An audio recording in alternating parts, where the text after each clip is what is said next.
Digambar Jagdish Zawar sir, Chairman, Kamla Group of Companies, Boyson Tarapur MIDC, for accepting our invitation and kindly consented to be the chief guest of this inaugural program and grace the occasion. Big round of applause to Dr. Zawar. Thank you Nagarajan ji. आगे Rotary के vocational director जो है past president Sandeep Raut ji, उनको मैं request करूँगी कि please वो मंच पे आए और रोटरी के बारे में लोगों को थोड़ी जानकारी दें। Thank you. Thank you Asha ji. Chief guest doctor Digambar Dhore sir, regional director Madan sir, president Nagarajan, club secretary Jena ji, उपस्थित सर्व मान्यवर, माझे रोटरी फ्रेंड्स आणि पार्टिसिपेंट्स, गुड मॉर्निंग। मैं मदन जी से रिक्वेस्ट करूँगी प्लीज़ मिडकॉन का परिचय दे दें।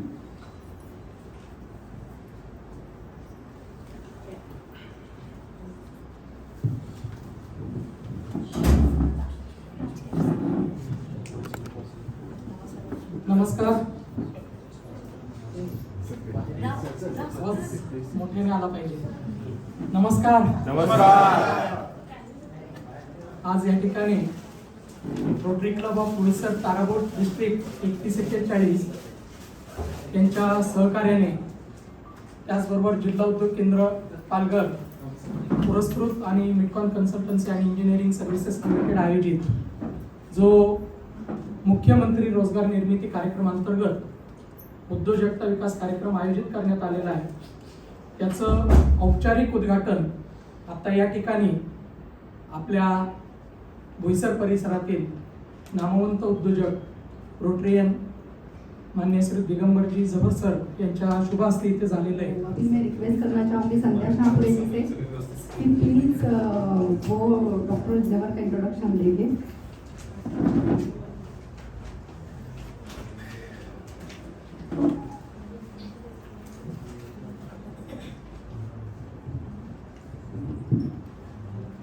Good evening, good morning. या रोटरीच्या डायसवर उभं राहिलं की संध्याकाळच्या आमच्या सगळ्या मीटिंग्स असतात, त्यामुळे माझ्या तोंडी ते गुड इव्हनिंग बसलेले असं। मला इतक्या मोठ्या इंटरनॅशनल पर्सनॅलिटीची आज ओळख करून द्यायला मिळते याचा मी सौभाग्य मानते आणि थँक्यू रोटरी। पण त्या अगोदर म्हणजे मला परत एकदा खूप आनंद होतो की विद्यार्थी समोर आहेत आणि आज जे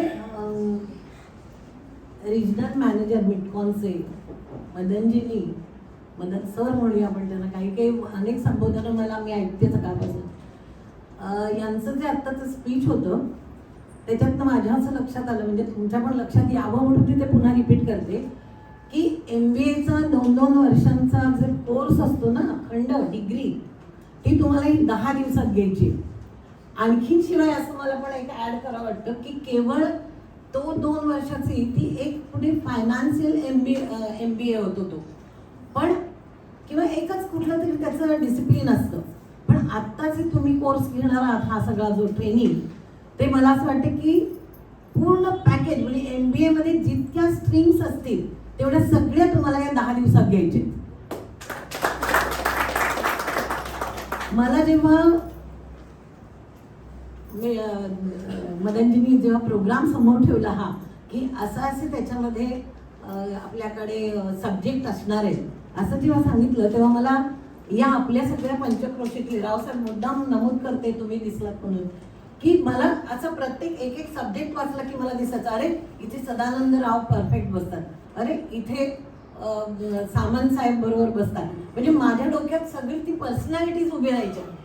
आणि त्यातलेच जेव्हा मी माइंडसेट आणि एक्सपिरियन्स हा सब्जेक्ट वाचल्याबरोबर मी म्हटलं ह्याच्यावर बोलण्यासाठी अत्यंत महत्त्वाचा माणूस जो आमच्याच सहवासामध्ये सतत असलेला, खरं तर खूप मोठी व्यक्तिमत्व आहे, पण तरीसुद्धा जे सामान्य स्तरावर येऊन जे बोलू शकतात असे व्यक्तिमत्व म्हणजे डॉक्टर दिगंबर जयकिशन झवर.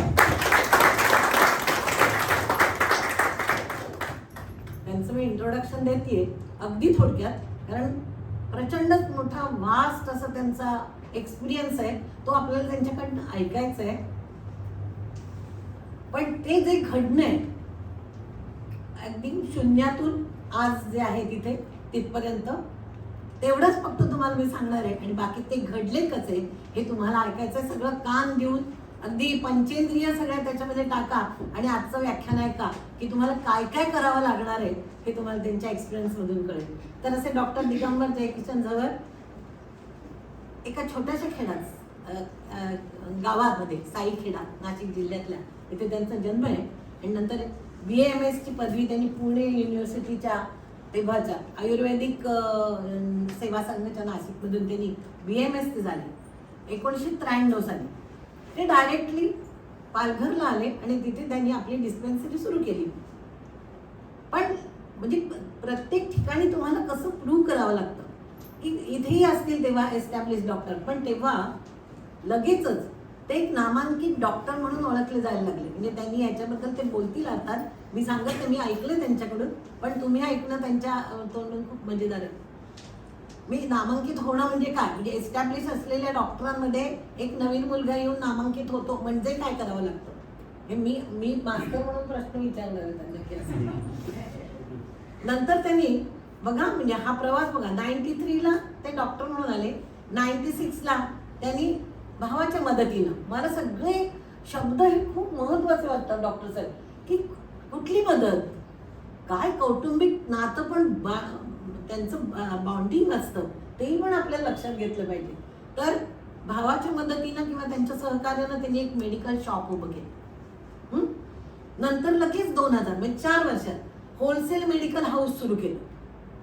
पहा कसं एक छोटासा खेडेगावात आलेला मुलगा काय करतोय फटाफट. मेडिकल शॉप नंतर हे मेडिकल हाऊस 2007 म्हणजे फक्त 7 वर्ष म्हणजे तेव्हा त्यांनी काय मेहनत केली असेल बघा. त्यांनी फार्मा ही एक उत्पादन करणारी, फार्मामध्ये उत्पादन करणारी एक कंपनी त्यांनी स्थापन केली आणि ते युनिट सुरू केलं इम्पल्स फार्मा म्हणून. आणि आज म्हणजे 7 ते 2022 मी एकदम उडी मारणार आहे कारण त्यांचं खूप आपल्याला ऐकायचं आहे. यांनी Kamala group of agencies, impulse pharma private limited Boisar, मला ह्या शब्दाचा उच्चार आला नाही पण आपण करूया, KRUX foods pharma Gujarat, Camford health care private limited Boisar, टिओफिट health care private limited Boisar, झेडॉन हे pharmaceutical, Trident health care private limited Pune and Kitemark health care Palghar. या इतक्या कंपनीचे ते आज चेअरमन आहेत. त्यांचा किती करोडचा बिझनेस आहे हे ते स्वतः सांगतील, मला अधिकार नाही येतो. तर अशा ग्रेट पर्सनॅलिटी, मला खूप आदर आहे त्यांचा, कारण खूप लहान आहेत म्हणजे माझ्या मुलापेक्षा 1-2 वर्षांनी मोठे असते खरं तर ते पण मी आदर याच्या अर्थी म्हणते की कष्ट करणारी माणसं मला खूप आवडतात, त्यातली एक पर्सनॅलिटी. आणि मग तुम्ही मला शेवटी सांगायचं आहे की मी निवडलेल्या सगळ्या पर्सनॅलिटीज या योग्य होत्या का सब्जेक्ट वाईज, हे तुम्ही नंतर आपल्याजवळ सगळ्यांजवळ बोलणार आहात, आपण एकमेकाला शेअरिंग करू. So thank you past president Vaishali नागराजनजी की मला तुम्ही एका मोठ्या पर्सनॅलिटीची ओळख करायची संधी दिली. Thank you so much.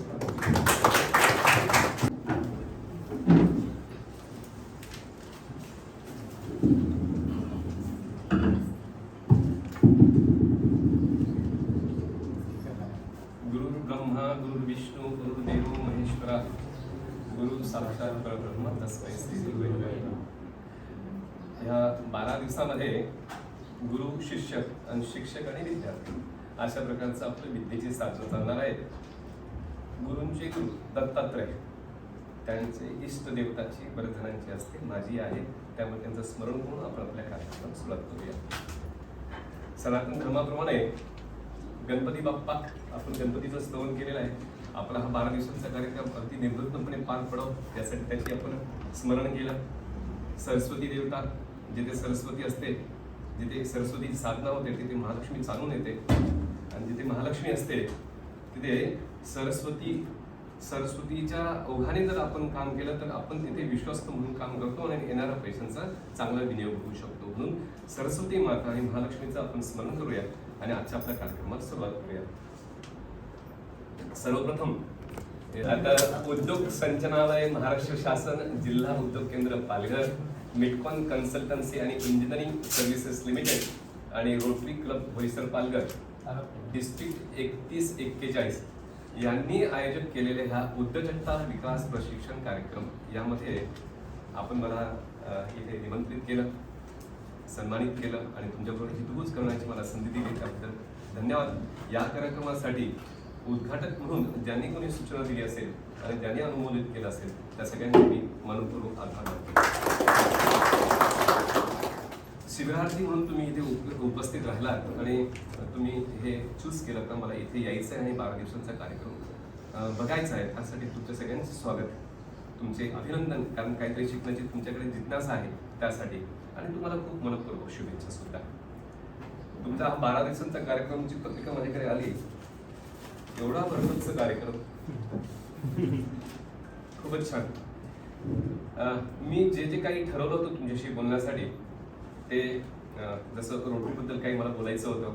मी ऑनररी यांचा मेंबर आहे, तर सरांनी ती सगळी माहिती देऊन टाकली, म्हणजे तो एक चॅप्टर मला कमी करून टाकला. मिटकॉन 16 वर्षांपासून काय काम करते याचं काल माझी सवय, कुठे बोलवलं पहिले युट्यूब बघायचं, यांचे 16 वर्षापासून काय काम करते आणि कशा पद्धतीचे काम करते. आणि हा 12 दिवसांचा कार्यक्रम आपला काय विषयांना घेऊन चालणार आहे त्याची प्रस्तावना आणि ह्या आयोजनाचं महत्त्व, ह्या सगळ्या गोष्टी सरांनी सांगितलं.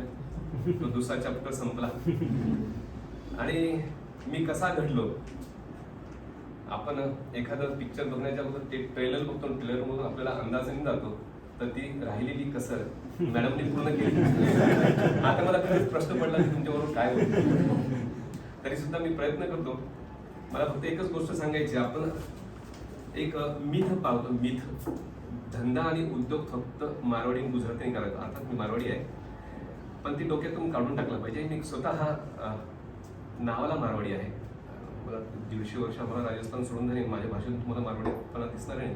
चांगले व्यवस्थित मराठी वाचन, लिखाण आणि सगळं शिक्षणच मराठीमध्ये. ओके, तर नावाला मारवाडी आहे पण मी मराठीच आहे. आता 150 वर्ष झाली इथे राहिल्यानंतर सुद्धा मराठी उद्योजक मी खूप जवळून बघितलेला आहे. त्यामुळे पहिली मीथ आपल्या डोक्यातून काढायचा, उद्योगधंदा आपला विषय नाही असं नाही.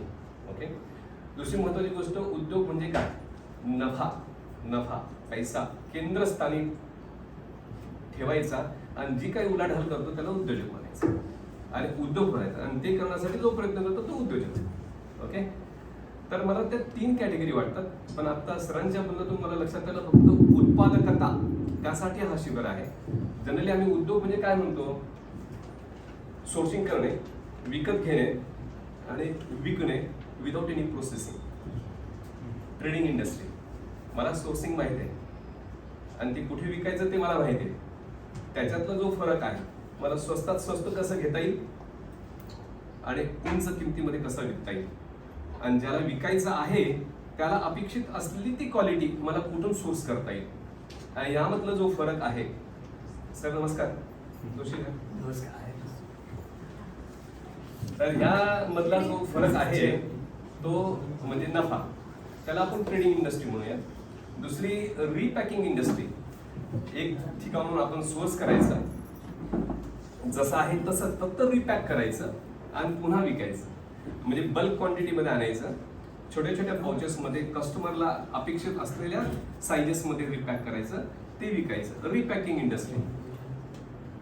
आणि ज्यासाठी आपण इथे जमलेलो आहोत आणि जो मुख्य उद्देश आहे, सरांनी जे सांगितलं त्या पद्धतीने, का आपण रॉ मटेरियल, पॅकिंग मटेरियल आणायचं, प्रोसेस करायचं मशिनरीनी, आणि प्रोसेस झालेला, व्हॅल्यू एडिशन झालेला माल, ज्याला फिनिश गुड्स म्हणता येईल, तो बाजारात विकणे. ही तिसरी इंडस्ट्री झाली, त्याला मॅन्युफॅक्चरिंग इंडस्ट्री म्हणतात. मला वाटतं या तिघांपैकी तुम्ही फक्त तिसऱ्या इंडस्ट्रीसाठी देतात का? इंडस्ट्रीमध्ये सर्व टाईप, फक्त ट्रेडिंग इंडस्ट्री, रिपॅकिंग इंडस्ट्री. सर्व. हॅलो, छान, खूप छान. म्हणजे 3 गोष्टी तुमच्यासाठी उपलब्ध झालेल्या आहेत. या विशेषपणे मी का म्हणून सांगतोय, ज्याला तिसऱ्या फळीवर यायचं आहे ना, उत्पादन, त्यांनी सुरुवातीला कृपया करून ट्रेडिंग करायचं.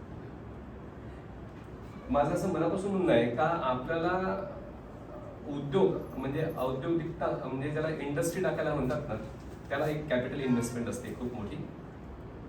जरी कर्ज जरी मिळालं असेल ना, ते आपल्याला फ्री नाही आहे, लक्षात ठेवायचं. ते पुन्हा चुकवायचं आहे. त्याचा जरी सबसिडी काही तो असलं तरी ते डोक्यावर ओझं आहे, लक्षात ठेवलं पाहिजे. आणि रिपेमेंट ही कायम डोक्यात असलं तर तो खरा उद्योजक होऊ शकतो. आपण घेतलेला आहे ऋण आहे आणि ते फेडायचं आहे. त्यासाठी त्याचा उपयोगिता त्याचा कसं वापर करावा आहे खूप खूप अत्यंत महत्वाचं मला असं वाटतंय. तर ती कॅपिटल इन्व्हेस्टमेंट डायरेक्ट करण्याच्या आधी हीच स्टेप्स पकडायची. आपल्याला खरोखर चांगला उद्योजक व्हायचं असेल तर पहिले ट्रेडिंगच करा. त्याविषयी जो काय आपल्याला सेगमेंट आहे, जो काही पदार्थ आपल्याला, जो काही सब्जेक्ट, जो काही प्रोडक्ट तुम्हाला करायचा आहे त्याचं तुम्ही ट्रेडिंग करा.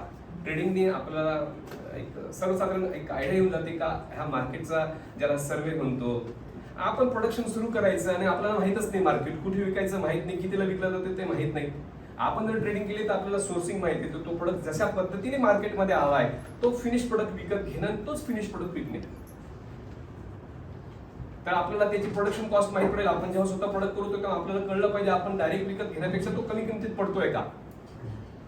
ओके, तर मला वाटतं त्या पहिली फळी असली पाहिजे. दुसरी, त्या प्रोडक्टमध्ये व्हॅल्युएशन करण्यासाठी आपण रिपॅकिंग करून असे काही प्रोडक्ट घेऊ शकतो का जे बल्कमध्ये आणले आणि त्याला रिपॅक करून मार्केटमध्ये न्यायचे. आणि ह्यातही जम बसला ना तर मग आपण बिनधास्त छोट्या स्केलमध्ये उत्पादन सुरू करायचं. गाडी चालवता जर आली ना आपल्याला व्यवस्थित स्पीड केव्हाही वाढवता येतो. म्हणजे तो प्रोडक्ट आपल्याला व्यवस्थित जर मॅन्युफॅक्चरिंग करता आला आणि त्याची costing, market feasibility, product quality हे जर सगळं आपल्या लक्षात यायला लागलं तर मला असं वाटतं की तुम्हाला कोणी थांबवू शकत नाही त्याला स्केल अप करण्यासाठी. तर असं एक सर्वसाधारण ह्या पार्श्वभूमीवर तुम्ही सगळे इकडे एकत्र आलात आणि मला तुम्हाला एक सांगायचं, अपयश वगैरे, यश आणि अपयश हे फक्त शब्द आहेत. विश्वास ठेवा, तोच अपयशी म्हटला जातो जो थांबतो, प्रयत्न करणं थांबतो तो अपयशी. कारण ती मॅच संपली असं डिक्लेअर करत होतो, मॅच संपली आहे. आपण सतत प्रयत्न करत राहिलो ना, जसं यांनी सांगितले फर्स्ट जनरेशन एंटरप्रेनर आहे, गॉडफादर नाही आपल्याला कोणी, आपणच आपलं एकलव्यासारखं शिकायचं आहे. आणि अशा संस्था पुढे येऊन आपल्याला काहीतरी सांगतील त्याचा आपण मनापासून धन्यवाद करायचा, त्याची कृतज्ञता आयुष्यभर ठेवायची. आणि जेव्हा आपण एका उंचीवर पोहोचल्यानंतर अशा संस्थांना आपण कसं मदत करता येईल यासाठी, कारण ह्या संस्थेच्या माध्यमातून आपल्या आयुष्य भांडवलामध्ये आपण कसं बोलू हे लक्षात ठेवलं पाहिजे. आणि ह्याच मुख्य उद्देशाने मी इथे हजर आहे. तर मला असं वाटतं की आपण ह्या 12 दिवसांचा जो भरगच्च कार्यक्रम आहे तिथे जी तज्ञ लोक त्यांच्या विषयामध्ये पारंगत आहेत ते इथे येऊन आपलं टॉक आपल्या विषयाबद्दल तुम्हाला सुटसुटपणे सोप्या भाषेत सांगण्याचा नक्कीच प्रयत्न करतील. पण आपल्या सगळ्यांना माहिती आहे शिक्षक तर सगळ्या विद्यार्थ्यांना सारखं शिकवतात, पण काही विद्यार्थी 1 नंबरने पास होतात, काही डिस्टिंक्शन, काही फर्स्ट क्लासमध्ये आणि काही ॲव्हरेज आणि काही फेलियर होतात. हे सगळं काय शिक्षकांवरून नाही होत, आपल्या विद्यार्थ्यांवर असते. आपण त्याचं ग्रहण किती केलेलं आहे, आपण त्याची ग्रास्पिंग किती केलेली आहे आणि त्याचं अनुकरण आपण किती करू शकतो. तर मला असं वाटतं की प्रत्येकाने पास होण्यासाठी कोणी एक पाठी असेल त्याने एकदा सांगितलं समजेल, पण काही जणांना 2 वेळा 3 वेळा करावं लागलं. आपण ते सातत्य ठेवले पाहिजे, आपण कॉम्प्रोमाइज नाही करायचं कुठल्या गोष्टीला. आणि दुसरी महत्त्वाची गोष्ट, ही लोक जेव्हा आपला विषय समजून सांगण्याचा प्रयत्न करतील तर आपल्या काही शंका असतील ना त्या इथे निसंकोचपणे विचारून इथेच क्लिअर करून टाकेल. आपण कधी अरे हा काय विचार करेल, तो काय विचार करेल, अरे ह्याला एवढं पण कळत नाही, काय प्रश्न विचार दिसून जातं. काय नाही, आपला उद्योग आपल्याला करायचा आहे, कोणी आपल्याला मदत देत नाही. आपल्याला नाही कळलं तर उपयोगच नाही तुम्ही 12 दिवस इथे येऊन. आपल्याला आपल्या सगळ्या शंका यांना विचाराव्या. आणि माझं तर एक विनंती असेल, इथे जे लोक आपल्याला प्रशिक्षण देण्यासाठी येतील त्यांनी सोबत असं स्क्रिप्ट आणायचा, मी कुठल्या विषयावर बोलणार आहे हे सगळ्यांना डिस्ट्रीब्यूट करायचं. त्याचा 2 फायदे होतील. जो इथे प्रशिक्षण देण्यासाठी येईल त्याची काहीतरी तयारी झालेली असेल, कारण त्यांनी लिहिलेलं आहे, तयार केलेलं आहे आणि त्या विषयाच्या बाहेर बोलत नाही, त्याची स्वतःची शिक्षकांना विद्यार्थ्यांपेक्षा जास्त तयारी करावं लागते. तर त्यांनी असं जर तयारी केली तर आला तो, आणि सॉरी ते माफ करा माझ्या शब्दांमध्ये, तर त्यांनी ती स्क्रिप्ट इथे द्यायची आणि त्या प्रत्येक कार्यक्रमानंतर एक एस नो सारखे जे 10 एक प्रश्न जे असतील ना त्याला ऑप्शन त्या प्रकारचे जर आपल्याला त्यांचं जर घेता आलं ह्यांची शिबिरार्थींची परीक्षा, म्हणजे खरोखर ह्यांना कुठपर्यंत पोहोचलाय तो विषय तो आपल्याला कळेल. आणि प्रश्नोत्तराचा कार्यक्रम तर नक्कीच घेतला पाहिजे. मला असं वाटते महत्वाचं काय आहे, ही आपली सर्वसाधारण शाळा नाही आहे. आपण यांच्यावर विश्वास ठेवून सरकार, आपण म्हणजे सरकारने यांना काही काही दिलेलं आहे, त्याचं खरोखर चांगला विनियोग होऊन आणि त्या पैशांचं पण आणि यांच्या आयुष्याचं सुद्धा सोनं व्हावं या दृष्टिकोनातून आपण हा कार्यक्रम विवेकानंदांनी सांगितलेलं प्रत्येकाला इथे माहिती आहे, effort never fails, either you win or you learn. म्हणजे आपण अपयश म्हणूनच नाही, आपण त्याच्यातून शिकत जाऊन थांबायचं नाही, पुढे जायचं, हा त्यातला मुख्य मुद्दा. आणि सगळ्यात महत्वाचं मी जे आजपर्यंत शिकलो, आणि सरांच्या समोर बोलणं चुकीचं होईल, पण जेव्हा तुम्हाला यश गाठायचं आहे ना, तर सगळ्यात त्याची पहिली पायरी, तो जो रस्ता आहे ना, त्याच्यात सगळ्यात पहिली पायरी असते स्ट्रॉंग डिझायर. आणि मला यशस्वी व्हायचं आहे, आणि ते यशस्वीच्या पेक्षा सगळ्यात पहिली पैसा डोक्यात ठेवा. मला श्रीमंत व्हायचंय, मला श्रीमंत व्हायचंय. तर हे जर तुमच्या डोक्यात स्ट्रॉंग डिझायर असेल ना, तर त्या desire get converted in thoughts. आणि सगळ्यांना माहिती आहे पॉवर ऑफ सबकॉन्शियस माइंड. तुमच्या your desires is your future, it is your destiny. ह्या थॉट स्ट्रॉंग तयार होतात आणि तेच नंतर तुमच्या ॲक्शनमध्ये कन्वर्ट होतात. तेच ॲक्शन नंतर तुमचं एक ती पर्सनॅलिटी डेव्हलप होत राहते, तुमची एक कॅरेक्टर तयार होते, आणि कॅरेक्टरमधून तो ॲटिट्यूड तयार होतो. आणि ॲटिट्यूडच तुम्हाला मिळते. ॲटिट्यूड काय ते तुम्हाला नक्कीच ह्या लेक्चरमध्ये माहीत पडेल. काय एक माइंडसेट असतो. मला उद्योजक हे बनायचं आहे, म्हणजे 1 तारखेपासून 30 तारखेपर्यंत काम करून 1 तारखेला त्या कंपनीचा काही हो, मला 1 तारखेला पगार पाहिजे, हा वेगळा माइंडसेट असतो. ओके, आपल्याला काम करायचं आहे, त्या प्रत्येक गोष्टी मला समजून घ्यायच्या आहेत. आणि आता हे जे कार्यक्रम आहेत ना, जशा शहापूर मॅडमने बोललात ना, 2 वर्षांचा 3 वर्षांचा जो मॅनेजमेंटचा कोर्स असतो ना, त्यामध्ये ह्या सगळ्या कार्यक्रम डिटेलमध्ये शिकवले जातात. 2 वर्षांचं काम तुम्ही 2 आठवड्यापेक्षा कमी वेळेत तुम्हाला ते शिकायला मिळतं आहे. आणि जसं त्यांनी सांगितलं, ह्यातही ते 2 वर्षात एकच स्ट्रीम मध्ये तुम्ही पारंगत होता, की त्या सगळ्या स्ट्रीम मध्ये तुम्हाला माहिती मिळणार आहे. पण अपेक्षा करणं चुकीच होईल का तुम्ही त्यामध्ये लगेच 12 दिवसात पारंगत होणार. तुम्हाला फक्त त्या विषयांची तोंडओळख होईल. त्या विषयांची तोंडओळख झाल्यानंतर तुम्हाला आपला स्वाध्याय, सराव, सतत अभ्यास आणि स्वतःही लक्ष देऊन त्या, आणि कारण इथे जनरलाइज्ड सुपरफिशियल गोष्टी सांगितल्या जातील. आपला इंडिव्हिज्युअल विषय वेगळा असेल, आपला प्रोडक्ट वेगळा असेल, आपलं मार्केट वेगळं असेल, त्याला फाईन ट्यून करणं, त्या सांगितलेल्या गोष्टी आपल्या विषयामध्ये, आपल्या व्यवसायामध्ये कसं त्याला आपण कस्टमाइज करून घेऊ, यासाठी स्वतः प्रयत्न करायचा. इथे सांगितलेले, इथे जे शिक्षक येणार आहेत, जे मेंटर्स येणार आहेत, त्यांचे नंबर्स घ्या, त्यांना कम्युनिकेट करा. आणि मला जेव्हा ह्या कार्यक्रमासाठी निमंत्रित करण्यासाठी रोटरीची लोक आली, तर त्यांनाही मी सांगितलं, मला इथे आलेले शिबिरार्थी ज्यांना उद्योजक व्हायचं आहे, त्यांच्या विषयाची जर मला कल्पना दिली आणि त्यांना जर पर्सनल वेळ हवा असेल, तर मी नक्की देईल. मला आवडेल तुम्हाला पर्सनली समजून सांगायचं, बाबा हा विषय असा आहे, तो असं घ्या इथपर्यंत. ओके, तर ही झाली आजच्या कार्यक्रमाची पार्श्वभूमी. दुसरं चरण म्हणजे मी कसा घडलो. खरं म्हणजे मी यशस्वी झालो वगैरे असं काही म्हणणार नाही, पण मी जिथे आहे तिथे समाधानी आहे. समाधान म्हणजे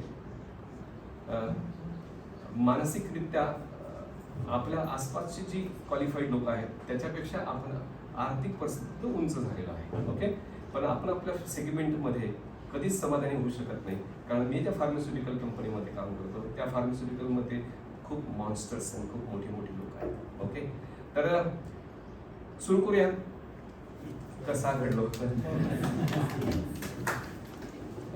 अधिक वेळ घेणार नाही, मला 1.5 तासाचा वेळ दिलेला आहे. मला अर्धा तास संपला, 1 तास आहे म्हणजे. मी डॉक्टर दिगंबर जयकिसन झुंबर, माझं आजोळ सायखेडा, जिल्हा नाशिक, तालुका निफाड, म्हणजे तालुक्याचंही गाव नाही, 3000 वस्तीचं छोटंसं गाव, गोदावरी नदीच्या तटावर वसलेलं छोटंसं खूप सुंदर असं गाव. त्या गावात माझं 70 मध्ये जन्म झाला, 5 नोव्हेंबर 70. मला मामा मावशी नाही, आई एकटी, त्यामुळे आमचे आजी आजोबा ज्यांच्या नावाने मी या सगळ्या कंपन्या उभ्या केल्यात. कमला आमची आजीचं नाव, कमलाबाई रामनाथ धूत आणि रामनाथ भितुला धूत हे आमचे आजोबा. तर लहानपण माझं आजोळीच गेलं आणि खूप आनंदात गेले, लाड करून पूर्ण केले. कारण आजी आजोबांना मुलगा नव्हता, मुलीचा मुलगा तोच त्यांचा मुलगा, याप्रमाणे माझा वाढ झाली. त्यानंतर मी आमचे पैतृक गाव म्हणजे आमच्या वडिलांचं गाव अजंठाच्या जवळ, अजंठा मुद्दाम करून सांगतो कारण अजंठा सगळ्यांना माहीत असेल, अजंठाच्या जवळ 16 किलोमीटर ते छोटंसं गाव, जळगाव जिल्हा, जामनेर तालुका, शेंदुर्णी नावाचं गाव, तिथे माझं माध्यमिक शिक्षण झालं. आम्ही सुरुवातीपासून किंवा लहानपासून काही श्रीमंत नव्हतो, अर्थात आताही नाही, परंतु अगदी गरीबही नव्हतो. राहायला सिमेंट कॉन्क्रीटच्या जरी आमचे फ्लॅट्स किंवा घर इमारती नव्हत्या, पण अगदी तुरखाड्याच्या घरात किंवा झोपडपट्टीतही कधी राहिलेलो नाही, मुख्य शहरामध्येच राहिलेलं आहे. सांगायला लाज नाही, अभिमान वाटेल का धाब्याची घर, जळगावकडे धाब्याची घर असतात. आमचं एक धाब्याचं घर 200 स्क्वेअर फीटमध्ये, आम्ही 5 भावंडांना, आई वडील असे 7 जण राहायचं. त्या घरामध्ये असं काही पार्टिशन असते, बेड किचन वगैरे नाही, पूर्ण रूमच सगळं, तेच किचन, तेच बेडरूम, तेच टॉयलेट सगळं. आणि त्यावेळेस तर मला वाटतं मी 12वी पर्यंत, 17 वर्षांचा होईपर्यंत प्रातर्विधीसाठी सुद्धा डब्बा घेऊन बाहेर जावं लागायचं. तर अशा प्रकारचं आमचं छोटं गाव. आमच्या रूम घरामध्ये एक पिवळ्या रंगाचा प्रकाश देणारा 40 वोल्टचा एक बल्ब असायचा. मला अजूनही खूप आनंद वाटतो ज्या दिवशी वडिलांनी शहराच्या गावामध्ये जळगावमध्ये एक मोठी अशी आडवी ट्यूबलाईट आणली, ज्याचा सफेद प्रकाश तो बघून आम्हाला जो आनंद झाला तो अजूनही माझ्या स्मरणामध्ये आहे. पावसाळ्याच्या दिवसामध्ये 10 ठिकाणी पाणी पडायचं घरात, माती फरशी नसल्यामुळे तो चिखल व्हायचा.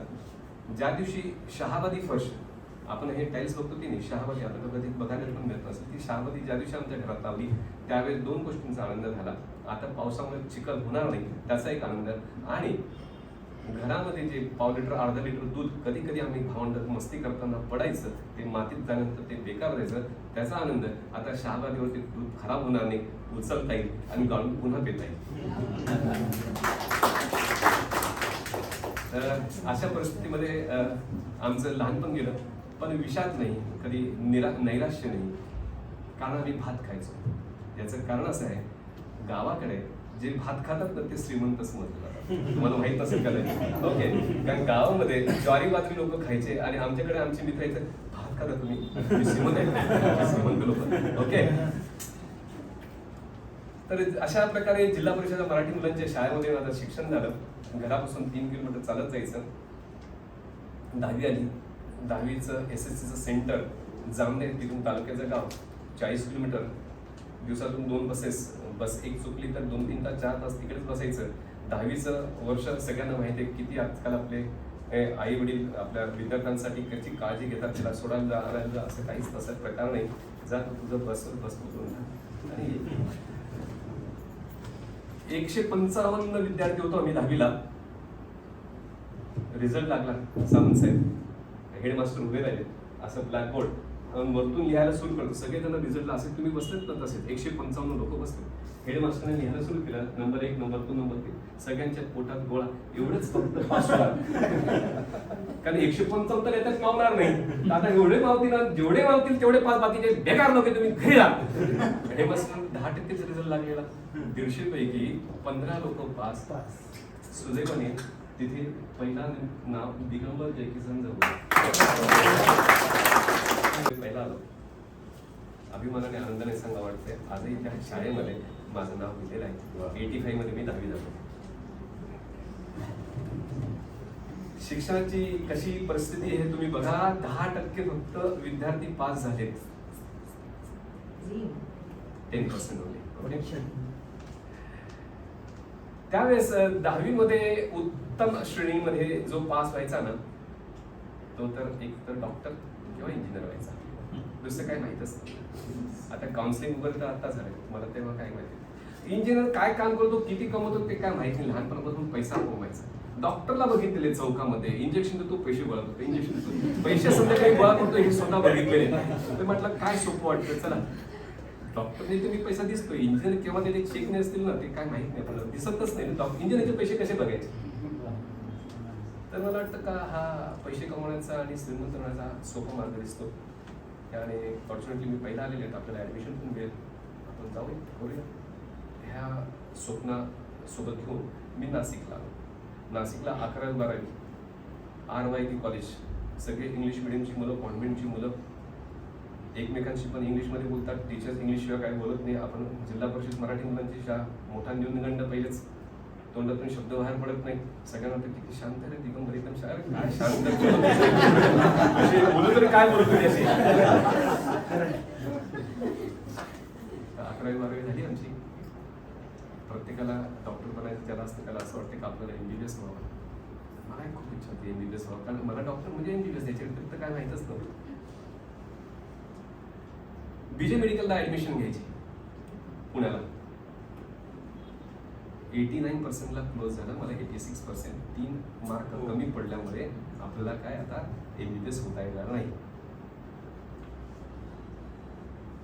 2 ऑप्शन, एक तर तुम्ही 1 वर्षासाठी तुम्ही ब्रेक घ्या, पुन्हा प्रयत्न करा. आता काही स्वभाव नाही, 1 वर्ष वाया नाही घालवायचं. दुसरं आहे, तुम्हाला वडिलांना रिक्वेस्ट करा आणि डोनेशन द्या प्रायव्हेट कॉलेजमध्ये.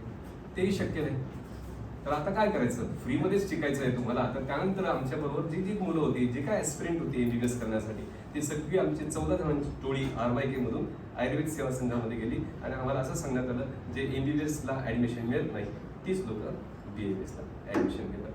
आम्ही BAMS कॉलेजला ऍडमिशन घेतो. अपयश आलेलं आहे, MBBS चे स्वप्न लुटलेले, माहित नाही काय होणार. पण BAMS काय असतं तेही माहित नाही. पण सगळेजण चालले त्याच्यामध्ये आपण ना, घरच्यांना माहित नाही. आई 4वी झालेली आहे, वडील 7वी झालेले. त्यांना विचारायचं काय विचारायचं, बाबा कसं सल्ला कोणाकडून घ्यायचा, ज्याला त्या विषयातली माहिती त्याच्याकडून घेता येणार. तर अशा प्रकारे आम्ही BAMS कॉलेजला ऍडमिशन घेतली. 93 ला BAMS हे आयुर्वेदाचार्य म्हणून डिग्री पूर्ण झाली. 17 डिसेंबर 93 ला मी पालघरला पोहोचलो. आमच्या ग्रुपमध्ये सगळ्यांनी दवाखाने टाकून झाले आणि फक्त माझाच दवाखाना राहिला, कारण मी फक्त कधी दवाखान्याचे उद्घाटन झालं. कोणी निफाडला टाकला, कोणी नाशिकला, कोणी कुठे कुठे कुठे कुठे, प्रत्येकाने आपली सोय बघितली. आमच्या आईवडिलांची इच्छा का आपलं आता शेंदुर्णी हे गाव आहे, आपली इथे दुकान आहे, किराणा दुकान आहे, छोटीशी 2-4 एकर शेती आहे, घर स्वतःच आहे, तुम्ही दोघंच भाऊ आहात, भाऊ दुकानावर बसताय, तू कुठे इकडे तिकडे जाऊ नको, इथेच टाकतो दवाखाना. आणि माझ्या मनात होतं का आपल्याला दवाखाना इथे टाकायचं नाही. त्याचं कारण मुख्य असं मी 2 गोष्टी मला त्या आठवणीने येतात आणि ते सांगावंसं वाटते. गावाकडे लोकांकडे कॅश नसते. डॉक्टरांकडे गेल्यानंतर लिख लो म्हणजे लिहून घ्या, आणि जेव्हा दिवाळीच्या वेळेस आपलं धान्य पिकतं त्यानंतर ते पैसा ते वर्षभराची त्यांची उधारी दिली जाते. तर त्या प्रकारे रोज पैशांचं चलन नाही हे बघितलेलं. दुसरी का त्या दृष्टिकोनातून एवढी क्राऊडही नसायची दवाखान्यात त्या जागेमध्ये. मी बघितलं जिथे आपलं गाव शेंदुर्णी तिथं जर दवाखाना टाकायचा तर चालेल कसं, जो लिडिंग प्रॅक्टिशनर त्याच्याकडे 10-20 पेशंट आणि माझं स्वप्न आहे 100 पेशंट बघायचं. आडातच नाही तर पुण्यात येणार कसं, आडातच नाही तर पुण्यात येईल कसं. आणि याच वेळेस माझे 2 कझिन चुलत भाऊ, एक शहापूरला आणि एक मुरबाडला, ठाणा जिल्हा, हे दोघंही डॉक्टर होऊन इथे प्रॅक्टिस करायचे आणि त्यांच्याकडे मी सुट्टीमध्ये नेहमी जायचो. तर ते सुट्टीमध्ये त्यांची OPD बघायचो. कमीत कमी 100-150 पेशंटची OPD, आणि एकही पेशंट लिखलो प्रकारच नाही, डायरीच नाही. त्यांनी बघायचं, इंजेक्शन औषधं घ्यायच्या, पैसे द्यायचं, निघायचं. म्हणजे आज जे आपल्याला असं ब्लाइंडली लक्षात यायचं संध्याकाळी किती गल्ला येणार आहे, किती पेशंट झाले, मल्टिप्लाय बाय दिस एवढे असणार, ते मोजायचे. म्हणजे गडबड झालेली ना व्यवस्थित आहे इतकं प्रकारे ते उधारी रहित कार्यक्रम तो होता. आणि मला ते खूप अट्रॅक्ट करायचं. मला असं वाटायचं का आपण असंच काहीतरी केलं पाहिजे, का आपल्याकडे गंगाजळी रोज आली पाहिजे. तर मीही ठरवलं का आपल्याला ठाणा जिल्ह्यामध्येच दवाखाना टाकूया. एक शहापूर तर झालेलं आहे, एक भावाने ठेवलेलं आहे, मुरबाड ठेवलेलं आहे, तिथे तर काही टाकता येणार नाही. भावाबरोबर कशी कॉम्पिटिशन करायची. तर मग ठाणा जिल्ह्यामध्ये इतर कुठलेही तालुका आहेत का, तर तालुका स्तरावर आपण एकदा व्हिजिट करूया. डहाणू, मोखाडा, भोईसरला सुद्धा आलो होतो. तसंच पनवेल त्या साईडलाही गेलो होतो. नंतर पालघरमध्ये माझं मन रमलं. पालघर त्या घाटातून येताना असं बघितलं, एकदम सुंदर असं आहे. खरोखर पालघर खूप सुंदर आहे. ते इथे आलो. ज्या दिवशी मी इथे आलो मला वाटतं का मला इथेच दवाखाना टाकायचा. पण पुन्हा मार्केट स्टडी ॲनालिसिस करणं महत्त्वाचं. आडात नाही तर पोऱ्यात येणार कसं, याचा अर्थ त्या भागामध्ये कोणीतरी एक मोठा डॉक्टर आहे का ज्याची कमीत कमी 100 पेशंट 150 पेशंटची ओपीडी आहे. जर जो लिडिंग प्रॅक्टिशनर आहे त्याचे 10-20 पेशंट असतील तर त्याच्यातून तुम्ही किती काढला. तर त्यासाठी सर्वे करायचा म्हणून स्टेशनवर उतरल्यानंतर पहिला मेडिकल स्टोर आहे पालघर मेडिकल स्टोर. पूर्वी जोगळेकरांचं होतं त्यावेळेस. साधारण मी 93ची गोष्ट करतो. जोगळेकर तिथे बसायचे. त्यांना विनंती केली, मी डॉक्टर आहे. पहिलेच डिग्री विचारायचे, काय केलंय तुम्ही? BMS. म्हणजे MBBS नाही ना? म्हटलं हो, पण दवाखान्यात टाकायचं आहे. साहेब खूप जण येतात, विचारपूस करतात, दवाखान्यात टाकण्याचा प्रयत्न करतात आणि 4 महिने चालू शकत नाही ते. इथे फक्त डॉक्टर पाटकर आहे, सुभाष पाटकर, त्यांचाच फक्त दवाखान्यात चालतो. आणि तरी तुम्हाला जर इच्छा असेलच, तुम्हाला मी एक म्हणजे शुभेच्छुक म्हणून सल्ला देतो. पालघरच्या आजूबाजूला जे छोटी गाव आहेत ना, माही, सातपाटी, वडराई, तिकडे नक्की टाकून बघा, थोडं तरी चालेल तुमचं. आणि माझा पुन्हा एक माइंडसेट असा, तुमची डिग्री ही गौण असते रुग्णांसाठी. तुम्ही मध्यवर्तीच ठिकाणी जर बसलात तर तो ग्रामीण भागातला तिथे असतो. याचा अर्थ सातपाटी माहींचे पेशंट्स तुम्हाला पालघरमध्ये येताना दिसतील. पालघर आजारी पडलेला माणूस कधी सातपाटीला किती मोठा डॉक्टर असतो तर तसा उलट काय प्रभाव होत नाही. तर माझं म्हटलं तर सर धन्यवाद तुमचा सल्ला आहे, पण मला पालघरमध्येच बसायचं आहे. ठीक, मग तुम्ही तुमचं बघा. पुढची मेडिकल होती पॉप्युलर मेडिकल, गणेश कामत. मी माझं एक छोटंसं पुस्तक लिहिलं, त्याच्यात त्याचा नावाचा उल्लेख केला होता, गणेश कामत म्हणून. पॉप्युलर मेडिकल 6:30ला त्याच्या मेडिकल स्टोअरवर उभा राहिलो. 8:30 पर्यंत त्याच्याकडे जीव घेणी गर्दी. त्याचे डबल शटरचं ते दुकान आणि कंटिन्युअस डॉक्टर. ओके परत अर्धा तास झाला का डॉक्टर? हा ठीक आहे, 2 मिनिट थांबा. ओके. तर 8:30 वाजेपर्यंत थोडं शांतता झाली आणि ओळख निघाली त्यांनी, कारण त्यांनी डी फार्मसी नाशिकहून केलं होतं आणि त्याचे जे क्लासमेट्स होते ते माझ्याच हॉस्टेलला राहायचे. मी माहेश्वरी हॉस्टेलमध्ये पंडित कॉलनी नाशिकमध्ये तिथे एक 7 वर्ष राहिलो. तर त्या ओळखीने त्यांनी चहा पाण्याची व्यवस्था केली 8:30 वाजता. म्हणजे हरकत नाही, तुमचं जर अशीच इच्छा असेल तर इथेच दवाखाना टाकायचा आणि जागा तर तुमच्याकडे नाही आहे. म्हणजे मुलाला दवाखान्यात टाकायचा म्हणून अगोदरच सगळी व्यवस्था करून ठेवलेली, या दवाखान्यात बसा असं प्रकार नाही. इथे यायचं फक्त स्वप्न आहे की पालघरमध्ये दवाखाना टाकायचा. पालघरमध्ये दवाखाना कुठे टाकायचा बाबा, म्हणजे कुठेतरी जागा पाहिजे ना, तर ती जागेचा शोध घ्यायचा, म्हणजे तो जागेचा सर्वे करायचा. घरात भांडण करून आलेलो, भांडण म्हणजे तू नाही, मनाच्या विरोधात. त्यांची इच्छा होती का मी दवाखाना गावात टाकायचा आणि मला टाकायचा गावात नव्हता, म्हणून त्यांनी मला बघ तुझं काय करायचं ते. तर ती एक बॅग घेऊन आलेलो मी, खिशात जेमतेम 400-500 रुपये काय असतील, 2-3 ड्रेस असतील, त्या बॅगवर घरातून निघालो. विनंती केली वडिलांना का मला दवाखाना टाकायचं, काहीतरी द्या, 5,000-10,000. ते म्हणजे तू तुझ्या हिशोबाने बघ, कारण त्यांची इच्छा होती हा परत इकडे इथेच टाकायचं दवाखाना. आताच पैसे दिले तर तो त्याचा सेट तिकडे होईल. तर पैसे काही दिले नाहीत मला, 1ही रुपया घरून आणला नाही. आणि तसंच तिथे थांबायचं. तर आणि हॉटेलमध्ये लॉजवर राहून सर्वे करायचं. आणि सर्वे कसला करायचा? दवाखान्याची जागा. आणि दवाखान्याची जागा म्हणजे काय, ते इनडेफिनेट आहे ना. आज सापडेल, उद्या सापडेल, महिना लागेल, 2 महिने लागेल, 3 महिने लागतील. आणि सापडल्यानंतर त्या ओनर बरोबर काही विकत नव्हती घ्यायची, आपल्याला भाड्यानेच घ्यायचे. ते भाड्याने पण त्याने भाडं जमलं पाहिजे, त्या मालकाबरोबर जमलं पाहिजे, अग्रीमेंट झालं पाहिजे. हे सगळं तू तुझ्या पद्धतीने कर. तर मला असं वाटलं की आपल्याला राहण्याची तरी व्यवस्था राहिली, जेवण खाण्याची तरी व्यवस्था राहिली. त्यासाठी सगळ्यात सोपं मार्ग म्हणजे मी डॉक्टर. ते मला BMS जरी असलं तरी खूप समाधान आहे. त्यांनी मला पहिल्या दिवशी तारलं म्हणजे त्या गणेश कामतने मला सांगितलं, समोर अशोक कांबळे, डॉक्टर अशोक कांबळे, साई कृपा नर्सिंग होम, तिथे जा तुम्ही आणि RMO म्हणून तुम्हाला जॉब मिळू शकतो. RMO म्हणजे रेसिडेंट मेडिकल ऑफिसर म्हणून. तर RMOला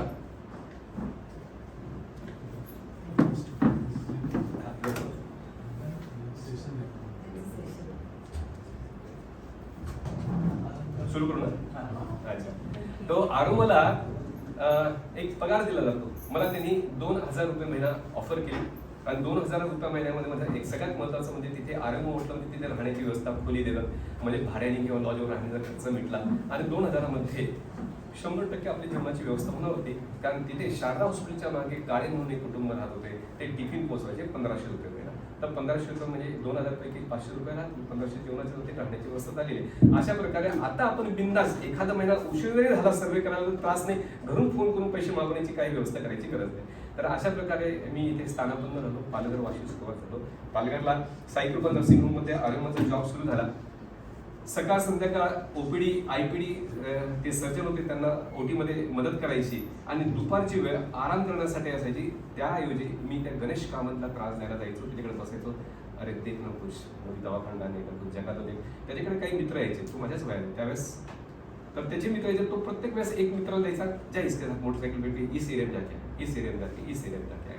तर रोज आमचं तेच चालायचं, खाली ह्या भागात जाईल काय बघा. त्याला फक्त स्पष्ट सांगून दिलं, मला पालघरच्या बाहेर पाठवू नको, ते माहिती मला काय जायचं नाही, सातपुड्याला जायचं नाही, इथेच राहायचं मला. अरे होईल रे थांब. तर साधारण मला वाटतं 1-2-3 महिन्यातच माझं नशीब उजळलं आणि जुन्या पालघरमध्ये म्हणजे आणि ते बघायचं पण कसं, ते पण मला बसायचं कान्याकोपऱ्यात नाही बसायचं, मला चौकातच बसायचं. तर त्यासाठी थोडे कष्ट पडले, जागा शोधायची म्हणजे कशी. तुमचं नशीब खूप चांगलं हो, पण ती लोकांना तरी व्हिजिबिलिटी तर पाहिजे तुमच्या प्रोडक्टची. माझा दवाखाना हा प्रोडक्ट आहे, तो प्रोडक्ट मला विकायचा आहे, तर माझं व्हिजिबिलिटी म्हणजे काय, मला चौकातच बसायचं.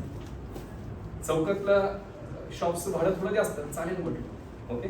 तर मला बॉबी शुक्ला नावाच्या मुलानं त्यांनी त्याच्याबरोबर पाठवलं. त्यांच्या जुन्या पालघरमध्ये गेलो, जिथे आता माझा दवाखाना आहे. मागच्या 38 वर्षांपासून तो दवाखाना सुरू आहे. तर त्या दवाखान्याची त्यांनी मला जागा दाखवली. त्या जे अशोक ठाकूर म्हणून तिथली एक मोठं प्रस्त होतं जुन्या पालघरमध्ये, ज्याला म्हणजे अमरीशपुरी म्हणायचे. म्हणजे त्याच्याकडे कोणी जाऊन बोलायचं पण धसायचं नाही, तर त्याच्याबरोबर जाऊन ते ॲग्रीमेंट करायचं होतं मला. हा बरोबर, अंधुशेठचा मुलगा तुळजासिंगला अंधुशेठ म्हणायचे आणि अशोक ठाकूर त्यांचा मुलगा, ओके. तर अशा अशोक ठाकूरबरोबर मला जायचं, वय वर्ष 23, आणि त्याच्याबरोबर ते डील करायचं. तुम्हाला 2000 रुपये मिळाला होगा, 11 महीने का भाड़ा पहले देना पड़ेगा. सर मी प्रयत्न करेल, मी खूप चांगला माणूस आहे, मी डॉक्टर आहे, तुमचे पैसे खाऊ नाही जाणार, तुमच्या समोरच आहे. तर त्यांनी ते ऐकलं, दर महिन्याला तू दिलं तरी चालेल म्हणे, 2-2 हजार रुपये. म्हणजे त्यांनी काही ॲडव्हान्स नाही घेतलं, डिपॉझिट नाही घेतलं माझ्याकडून, आणि त्याच्याबरोबर ते ॲग्रीमेंट त्यांनीच करून दिलं. त्या ॲग्रीमेंटसाठी 2000 रुपये ॲडव्होकेट माईनं दिले, त्यांनीच दिले. पण हे सगळं तुम्ही लिहून ठेवा, सगळं देईन, काही प्रॉब्लेमच नाही म्हटलं मला द्यायला, एकदा चालू होऊ द्या. साई कृपा नर्सिंगमध्ये असताना काही पेशंट्स माझ्या ओळखी झाले, आजूबाजूची लोक परिचित झाली, आणि जिभेवर सरस्वतीचा वास आहे अशी मला पूर्ण शाश्वती आहे. म्हणून थोडंसं निगोशिएशन आणि कन्व्हर्सेशन किंवा कम्युनिकेशन बऱ्यापैकी करून येतो. आर.के. प्लाइवुड म्हणून एक आर.के. शेट्टी जे रोटेरियन होते आपले चांगले पालघरचे, रोटेरियन आहेत ना. तर त्या आर.के. पाटलांच्या शॉपमधून मला प्लायवूड आणि सनमायका द्या असं त्याला विनंती केली. त्याने म्हणे काही प्रॉब्लेम नाही. म्हटलं आत्ता पैसे काहीच नाही, 10,000 रुपये किंमत त्याचा त्याने प्लायवूड आणि सनमायका आणि 2,000 रुपयाचा त्याचा मिस्त्री, हे परफेक्ट 12,000 रुपये किंमत. त्याने मला तो दवाखाना पूर्ण मदत केली आणि त्याला म्हणालो परत तेच, मी डॉक्टर आहे, खरंच मी सज्जन माणूस आहे, मी परत देईल तुला पैसे, 3 महिन्यात मी तुला पैसे चुकवून देईल. त्याने ते माझी व्यवस्था करून दिली. मी विसरलो आणि त्याचं नावही लिहिलेलं त्या पुस्तकामध्ये, आर.के. पाटील. त्या आत्तामध्ये मला एकदा भेटला तो शेट्टी, आर.के. शेट्टी. त्याला हे सगळं सांगितलं, म्हणजे मुझे याद तो नहीं आ रहा लेकिन अच्छा आहे. म्हणजे काही लोक असतात, हे तुमच्या रुटीनचं रूप. उजव्या हाताने काय केलं डाव्याला माहित नाही, डाव्याने केलं उजव्याला माहित. त्याने मला मदत केली, मी उभा राहिलो त्याला आठवत सुद्धा नाही. तर माझा दवाखाना सुरू झाला 1 मार्च 94 ला दवाखाना सुरू झाला. सुरुवातीला 2 पेशंट, 4 पेशंट, 6 पेशंट, आणि मला असं वाटते का हळूहळू पेशंट वाढत होते. पण मध्येच काही अचानक महिना 1.5 महिना पुन्हा 1-1, 2-2, 4-4 पेशंट व्हायला लागले. आणि मी मोठा निबंध घेऊन काढला, मला लिहायची खूप सवय. वाट चुकलेला वाट सुरू, आता कुठे जाऊ, कुठला घेऊन, आता इथे आलेला आता घरी तरी जायचं कसं, असा मोठा निबंध अजूनही माझ्याकडे लिहिलेले. ते वाट चुकलेला वाट सुरू, म्हणजे काय स्वप्न घेऊन आलो मी इथे पालघरला, आणि इथे तर पेशंटचा ठिकाणा नाही. ते बोलत होते ना जोगळेकर, ते बरोबर होते. इथे सुभाष पाटकरांच्या शिवकोणा तर चालतच नाही. त्या मला वाटतं आता 6 महिने झाले, आपला पण काही गाशा बुड होणार होतं काय माहीत, कळत नाही. पण तरी एक कन्सिस्टन्सी होती का थांबायचं नाही आपल्याला, थांबा बोलत राहा, चालू ठेवा. आणि मला वाटतंय ना, मला सगळ्यात जास्त जी काही मदत केली असेल ना, तर आध्यात्मिक बैठक, सतत नामस्मरण, आणि माझ्या इष्टदेव दत्त महाराजांची सतत सेवा, गुरुचरित्राची पारायण, स्वामीचरित्राची पारायण, गुरुवार कर, सोमवार कर, जप कर. आणि मला एकच मागणं, मला श्रीमंत कर, माझं सगळं व्यवस्थित करू, मला श्रीमंत कर, माझं सगळं व्यवस्थित करू. आणि त्यानंतर विश्वास ठेवा, 2, 4, 8, 10, 12, 50, 100 पहिल्याच वर्षामध्ये मी सेंचुरी मारायला लागलो पेशंटची. म्हणजे 100 रुपयांच्या वरती मी पेशंट बघायला लागलो. दत्त महाराज की जय. तर अशा प्रकारे मी तिथे एकदम व्यवस्थित माझं बस्तान मांडलं. 11 महिन्याचा करार संपला. अशोक ठाकूरने मला सांगितलं, तेरा का दवाखाना बहुत अच्छा चल रहा है, 2000 रुपये महिना नहीं, अभी तो तुझे 5000 रुपये महिना देना पड़ेगा. नाही तो फिर खरीदले बोलता तू. आणि ती तिथे जागा 3 लाख रुपयात विकत होते. त्याने मला सांगितलं तुझे 3.5 लाख, त्यावेळेस 50,000 जास्त मागतो, असं खवतो का माझ्याशी जास्त मागतो. पण आता तो शेअर त्याच्याशी कोण म्हणणार तू ज्यादा नाही, 1 पैसा कम नाही लूंगा, 3.5 लाख रुपये तुमको देना पडेल. माझ्या डोक्यात आलं, जर आपण इथे थोडीशी पैशांची इकडून हालचाल केली, आपल्याकडे साधारण 2.5 लाख रुपये, 1 लाख रुपयाची व्यवस्था सारसूर बँकेमध्ये जाऊन विचार करतो. तिकडे सारसूर बँक होती ना, ती डॉक्टरांच्या सगळ्यांचे अकाउंट तिथे असायचे, माझंही अकाउंट तिथे होतं. त्यांना विनंती केली, मला 1 लाख रुपयाचं कर्ज देता येईल का, मला ही जागाच विकत घ्यायची. आणि ते ॲग्रीमेंट करून टाकलं. त्याला 2.5 लाख रुपये दिले, 1 लाख रुपये बँकेच्या नंतर देतो असं त्याला सांगितलं मी. आणि माझ्या ॲग्रीमेंटनी ती जागा पहिल्याच 11 महिन्यामध्ये माझी ती पहिली ॲसेट, पहिली प्रॉपर्टी पालघरमध्ये मी ती जागा.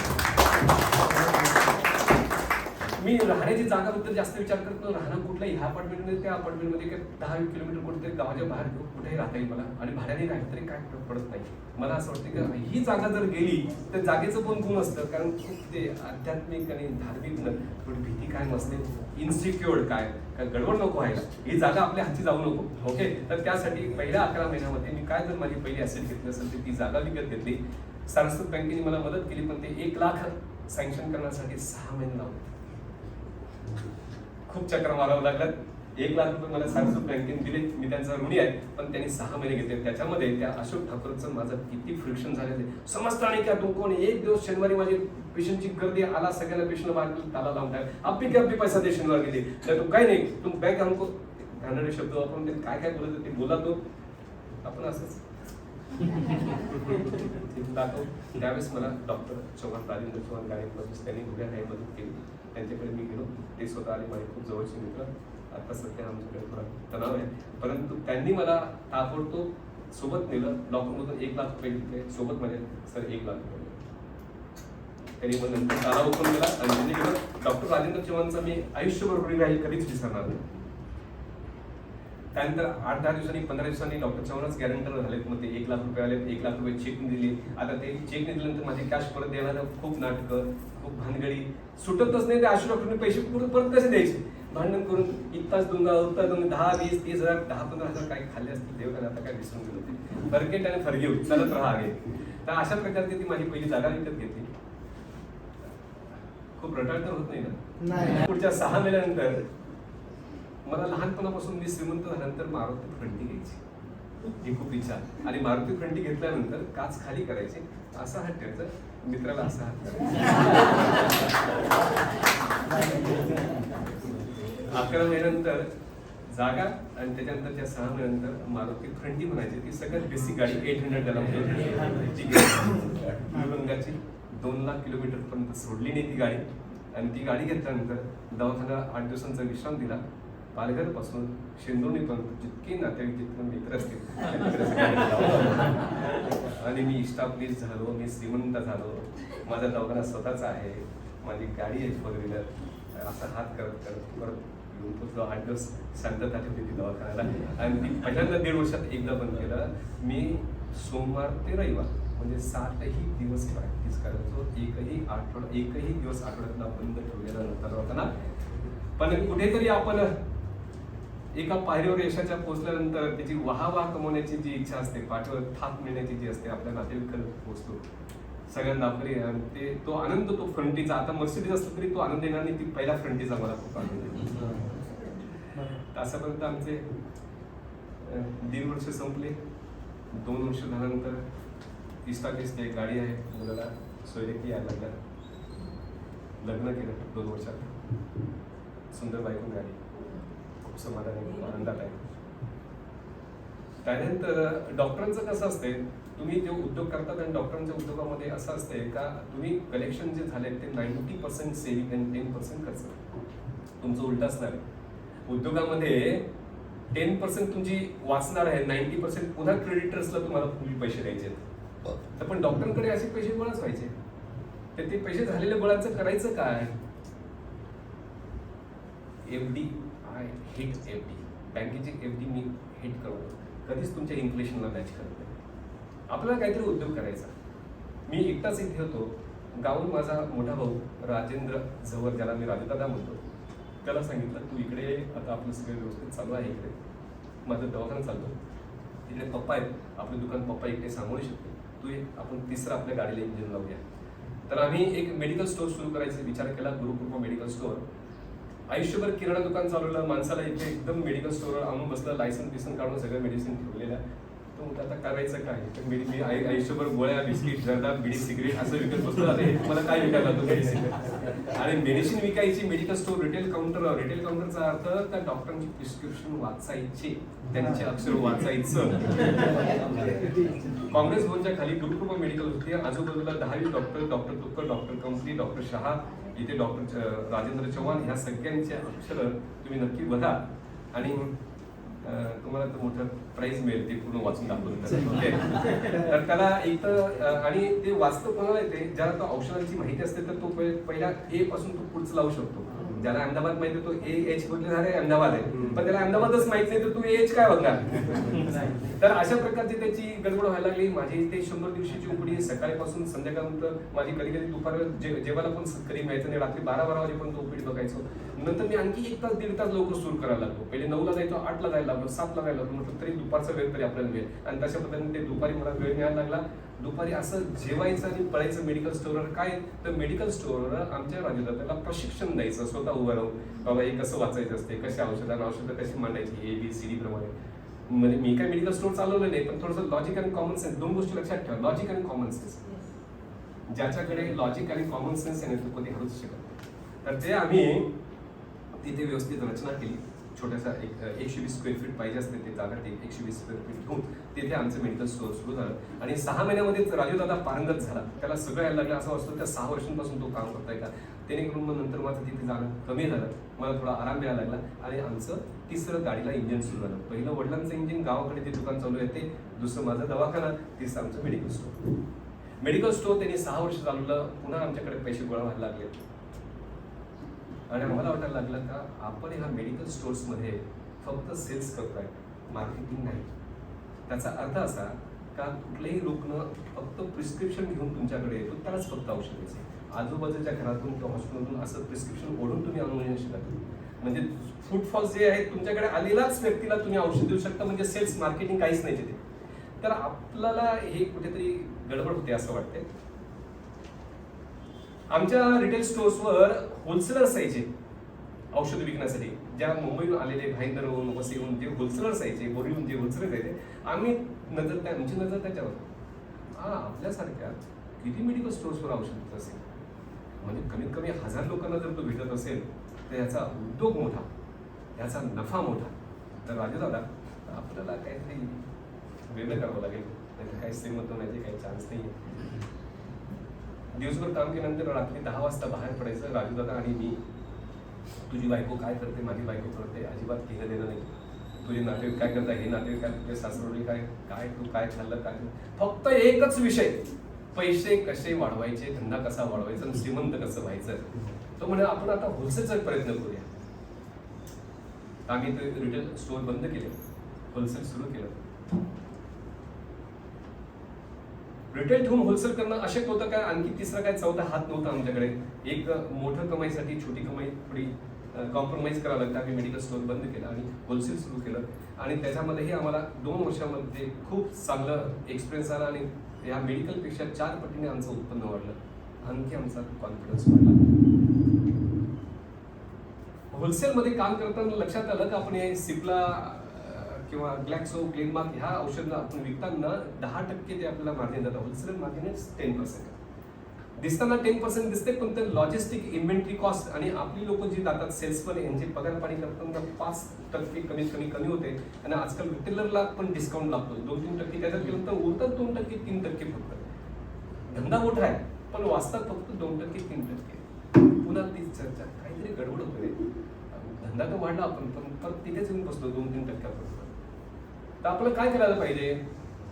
फॉर्च्युनेटली आपण ह्या भागामध्ये, पालघर ह्या भागामध्ये आहे जिथे औद्योगिक क्षेत्र आहे, प्रसिद्ध औद्योगिक क्षेत्र, आणि ह्या औद्योगिक क्षेत्रामध्ये फार्मास्युटिकल फॉर्म्युलेशनच्या कंपन्या आहेत. तर आम्ही असं ठरवलं की आपण जाऊया एखाद्या मॅन्युफॅक्चरकडे, त्याला आपण एखादी स्क्रिप्ट दाखवूया की बाबा अशा अशा प्रकारची औषधं आम्हाला बनवायची आहे, तर काय करता येईल? तो काहीतरी सांगेल ना, बोलू ना आपण. थोडंसं कम्युनिकेशन आपल्याला चांगलं जमतं, बोलू काय काय बोलणार नाही, काय चिडणार नाही आपण, फक्त काहीतरी आपलं प्रपोजल काय ते सांगतो तिला. तर आम्ही एनिकार फार्मास्युटिकलमध्ये पोहोचलो, जे आमच्या आता इम्पलच्या समोर आहे. त्याला सांगितलं की आम्हाला कफ सिरप खूप लागतात बाबा, तू करून दे. आमचं वाक्य ऐकून त्याला पण आनंद वाटला की आता 1,00,000-2,00,000 बाटल्याची ऑर्डर देतोय का. आम्ही म्हटलं 1,000 पाहिजे, म्हणजे तुम्ही खूप म्हणता ना 1,000 बाटल्या, आता इंडस्ट्रीमध्ये काय 1,000 बाटल्या बनवून मिळतात का? काहीतरी कर, थोडा तुझ्या रेग्युलरच्या मोठ्या मोठ्या त्याच्यात त्याच्यात थोडीशी काढून दे ना मला. आयडिया पण त्याला आपणच द्यायची, बाबा तू असं करून दे मला. त्याला ते समजलं आणि थोडंसं प्रेमाचा संवाद साधला, तो तयार झाला. मग मी हळूहळू सावे साहेब, मिलिंद सावे, कडक वाढवला ते साहेब. म्हटलं अरे सर आपण करू ना, सोडू वाढेल ना माझं. पण आता तर ते मला, कारण मेडिसिनला एक्सपायरी असते, आपण एकदम मोठी बॅच बनवायची, इन्व्हेंटरी अटकणार, पैसे अटकणार, आणि एक्सपायर झालं तर काय करायचं? ती एक भीती. डॉक्टर जरी असलं तर किती लिहून कारण ती काय बॅच संपवणार का तो? तर त्या दृष्टिकोनातून त्या सावेंनी आम्हाला मदत केली. तो म्हणाला की तुला पाहिजे तेवढी मी बॅच भरून देतो. तो माझा चांगला मित्र झाला, कारण त्याच्याकडे मोठ्या मोठ्या कंपन्यांच्या ज्या बॅचेस बनतात 1-1 लाख बाटल्या, त्याच्यात तो 1,000-2,000 काढून दे, माझं लेवल लावून दे, माझे ब्रँड करून. आम्ही असं मग टॅबलेट कॅप्सूल काय त्याच्या ओळखीने मग टॅबलेट वाल्याकडे गेलो, त्याच्या ओळखीने मग ऑइंटमेंट वाल्याकडे, असं करतं 1, 2, 4, 10 प्रोडक्ट आमचे तयार झाले. आम्ही होलसेल बंद केल्यानं आमच्या स्वतःचे प्रोडक्ट्स विकायला लागलो. आमच्या लक्षात आलं, जे सिप्रोफ्लॉक्सासिन एक्झाम्पल म्हणून सांगतो, 100 रुपये MRP असलेली माल आमच्याकडे 72 रुपयाला यायचा, आणि आम्ही रिटेलरला 80 रुपयाला येतो, म्हणजे 8 रुपये 100 रुपयामध्ये मिळायचे. आणि 8 रुपयामध्ये लॉजिस्टिक आणि इन्व्हेंटरी कॉस्ट 4 रुपये होते, 4 रुपये होते सिप्रोफ्लॉक्सासिन. आम्ही ते सिप्रोफ्लॉक्सासिन आमच्या ब्रँडचं बनवलं, सिफारेस. 12 रुपये किंमत, 100 रुपये माल. 12 रुपयाची वस्तू 100 रुपयाला तुम्हाला विकायला मिळते, तर तिथे प्रॉफिट किती? म्हटलं हे तर खूप सुंदर कार्यक्रम दिसतोय. कार्यक्रम म्हणजे आपल्याला आता पैशांची खाण लागलेली दिसते. आणि आम्ही त्यांना 1, 2, 3, 4, 10, 20, 50 प्रोडक्ट बनवून टाकले, आणि आमचा कार्यक्रम सुरू झाला. नंतर आम्हाला असं वाटलं की आपण एखादा MR ठेवूया. 1 MR 2 MR ठेवलेत आम्ही. पूर्ण पालघर म्हणजे डहाणूपासून वसईपर्यंत आमचा कार्यक्रम सुरू झाला.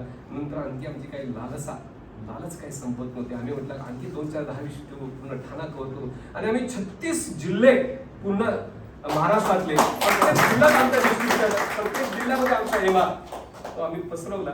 आमची जी साहेबांची इच्छा होती त्या प्रकारच्या आम्ही बॅचेस घ्यायला लागलो. 10-20 हजार बाटल्या आम्ही बनवायला लागलो, आणि आम्हाला खूप मजा लागली. आता म्हटलं का आता आपल्याला आनंद आहे.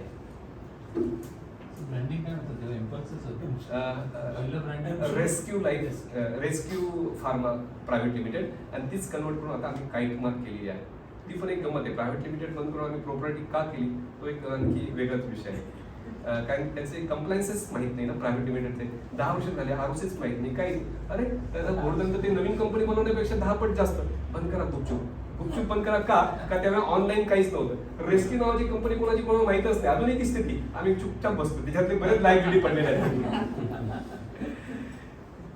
तर ती कंप्लायन्सेस पण तुम्हाला एक विषय आहे, मला वाटतं तो खूप महत्वाचा आहे. ओके, तर अशा प्रकारे आम्ही आमचे प्रोडक्ट तयार केले. आणि बरं, एक 10 मिनिटं शेवटचे राहतील तेव्हा फक्त ते म्हणजे आवडते गेल बरोबर मला लक्षात त्या बोलण्याच्या वगैरे मला काही लक्षात राहणार नाही. 28 वर्ष 28 मिनिटं तर लागतील ना सांगायला. बोलताना ऍक्च्युअली एन्जॉय देवाचं केलं तसंच बोलताय तुम्ही पण एन्जॉय करताय.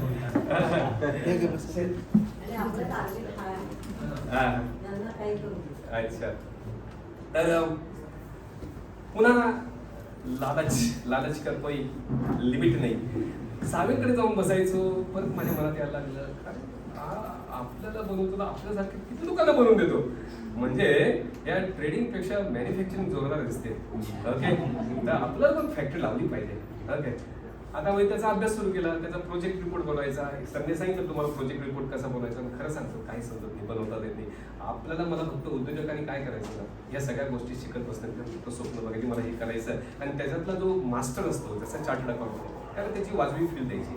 तो कन्सल्टंट त्याला आपलं स्वप्न सांगितलं मला हे करायचं, त्या पद्धतीचा मला प्रोजेक्ट रिपोर्ट तो ऑथेंटिक आणि परफेक्ट तयार होईल. तुम्ही स्वतः सीए बनायचा प्रयत्न केला तर अडचणींना खूप अडचणी देईल, कितीतरी तुम्हाला रिजेक्शन रिफ्युजल्स देतील.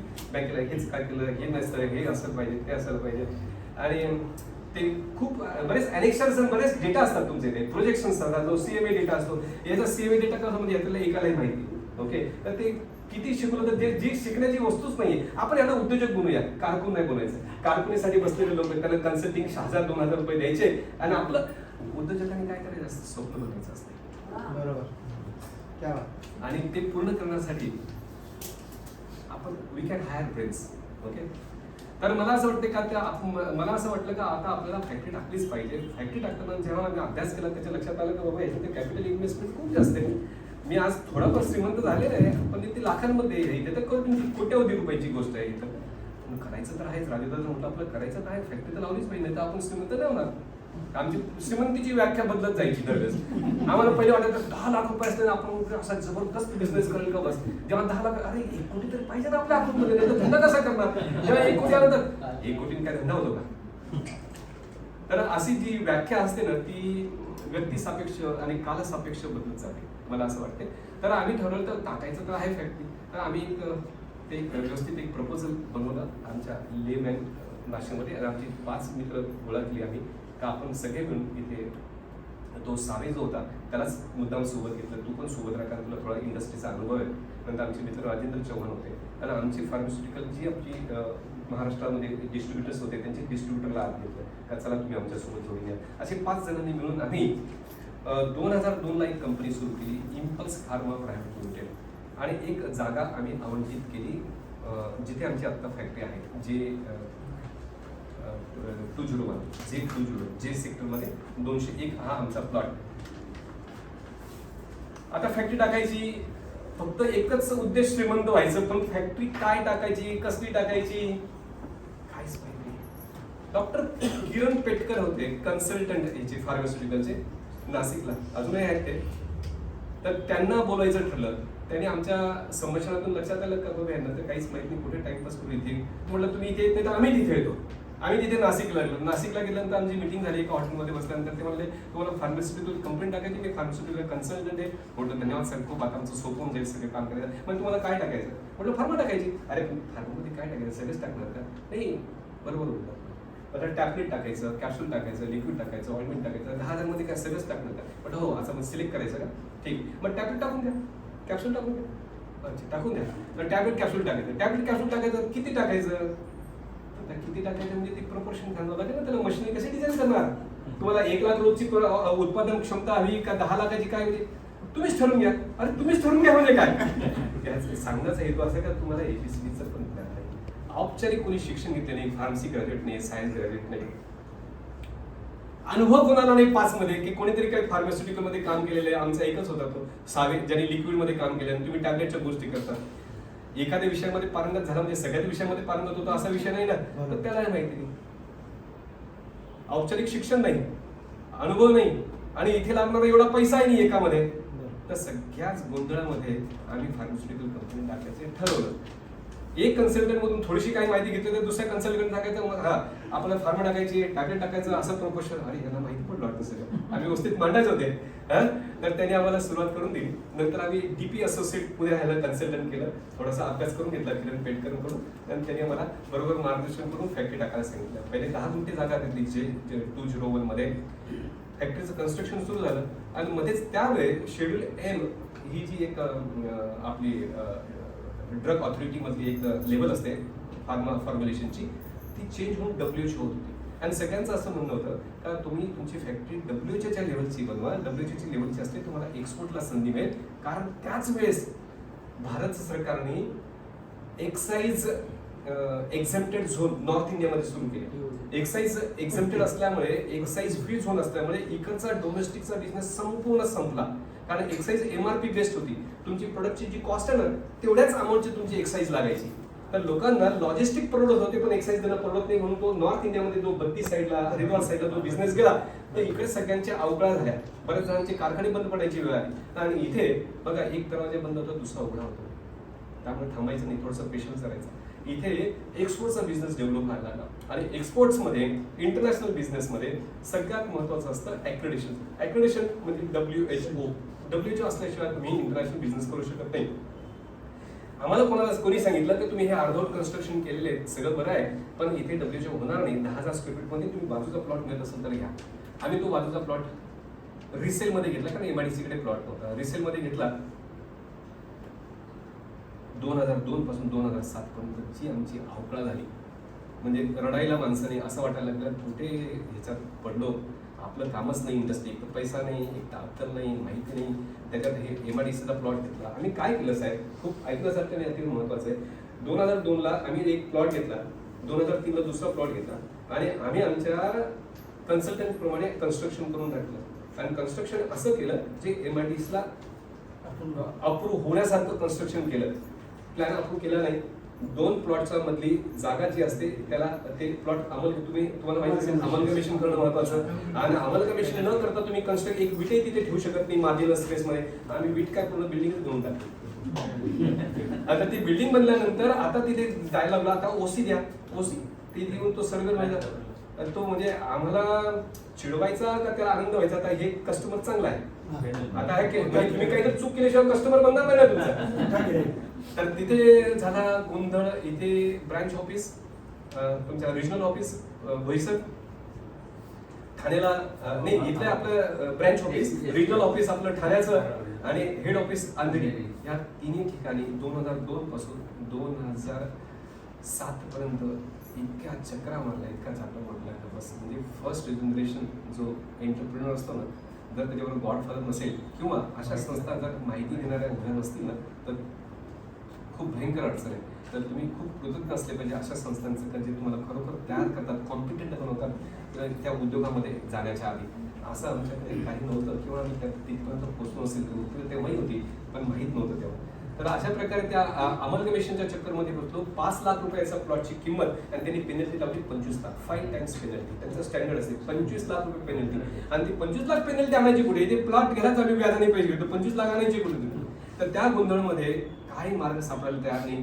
कोणीतरी येणार मध्ये तो एजंट, पुन्हा लाख रुपयाच्या इथे 20 हजार वाटायचे, होऊन जाईल तुमचं काम. 1 लाख दिले, 50,000, 1 लाख दिले, काही 50 लाख दिले, कोणाला पोहोचतो कुठे ठेवतो काय समजायलाच तयार नाही. आणि सगळी आमची म्हणजे सगळे सत्यानाश व्हायला लागला. तुम्हाला सांगितल्याप्रमाणे सरस्वती माता प्रसन्न मस्त एक जवळजवळ सर तुम्हाला सांगतो जवळजवळ 20 पानांचं पत्र लिहिलं, सिस्टमॅटिक सगळं जे हृदयात होतं, जे मनात होतं, ते सगळं काढून लिहून काढलं. आणि मी म्हटलं आता हे आपल्याला पोचवायचं आहे उद्योगमंत्र्यामध्ये. आता उद्योगमंत्र्यापर्यंत पोचायचं कसं, इथे तर आपल्याला इकडचा नगराध्यक्ष म्हणा, आमदार खासदारपर्यंत पोहोचत नाही. तर उद्योग तिथे होते अशोक चव्हाण, काँग्रेसचा राज्य होता. अशोक चव्हाण हे इंडस्ट्री मिनिस्टर होते ना, जे इंडस्ट्री मिनिस्टर असतात ते MIDCचे चेअरमन असतात. गावाकडे फोन केला बाबुराव कुलकर्णी म्हणून, ते आमच्या गावाचे म्हणजे नेते मंडळीमध्ये, अरे मेरा तो दोस्त आहे अशोक चव्हाण, चलो तुम.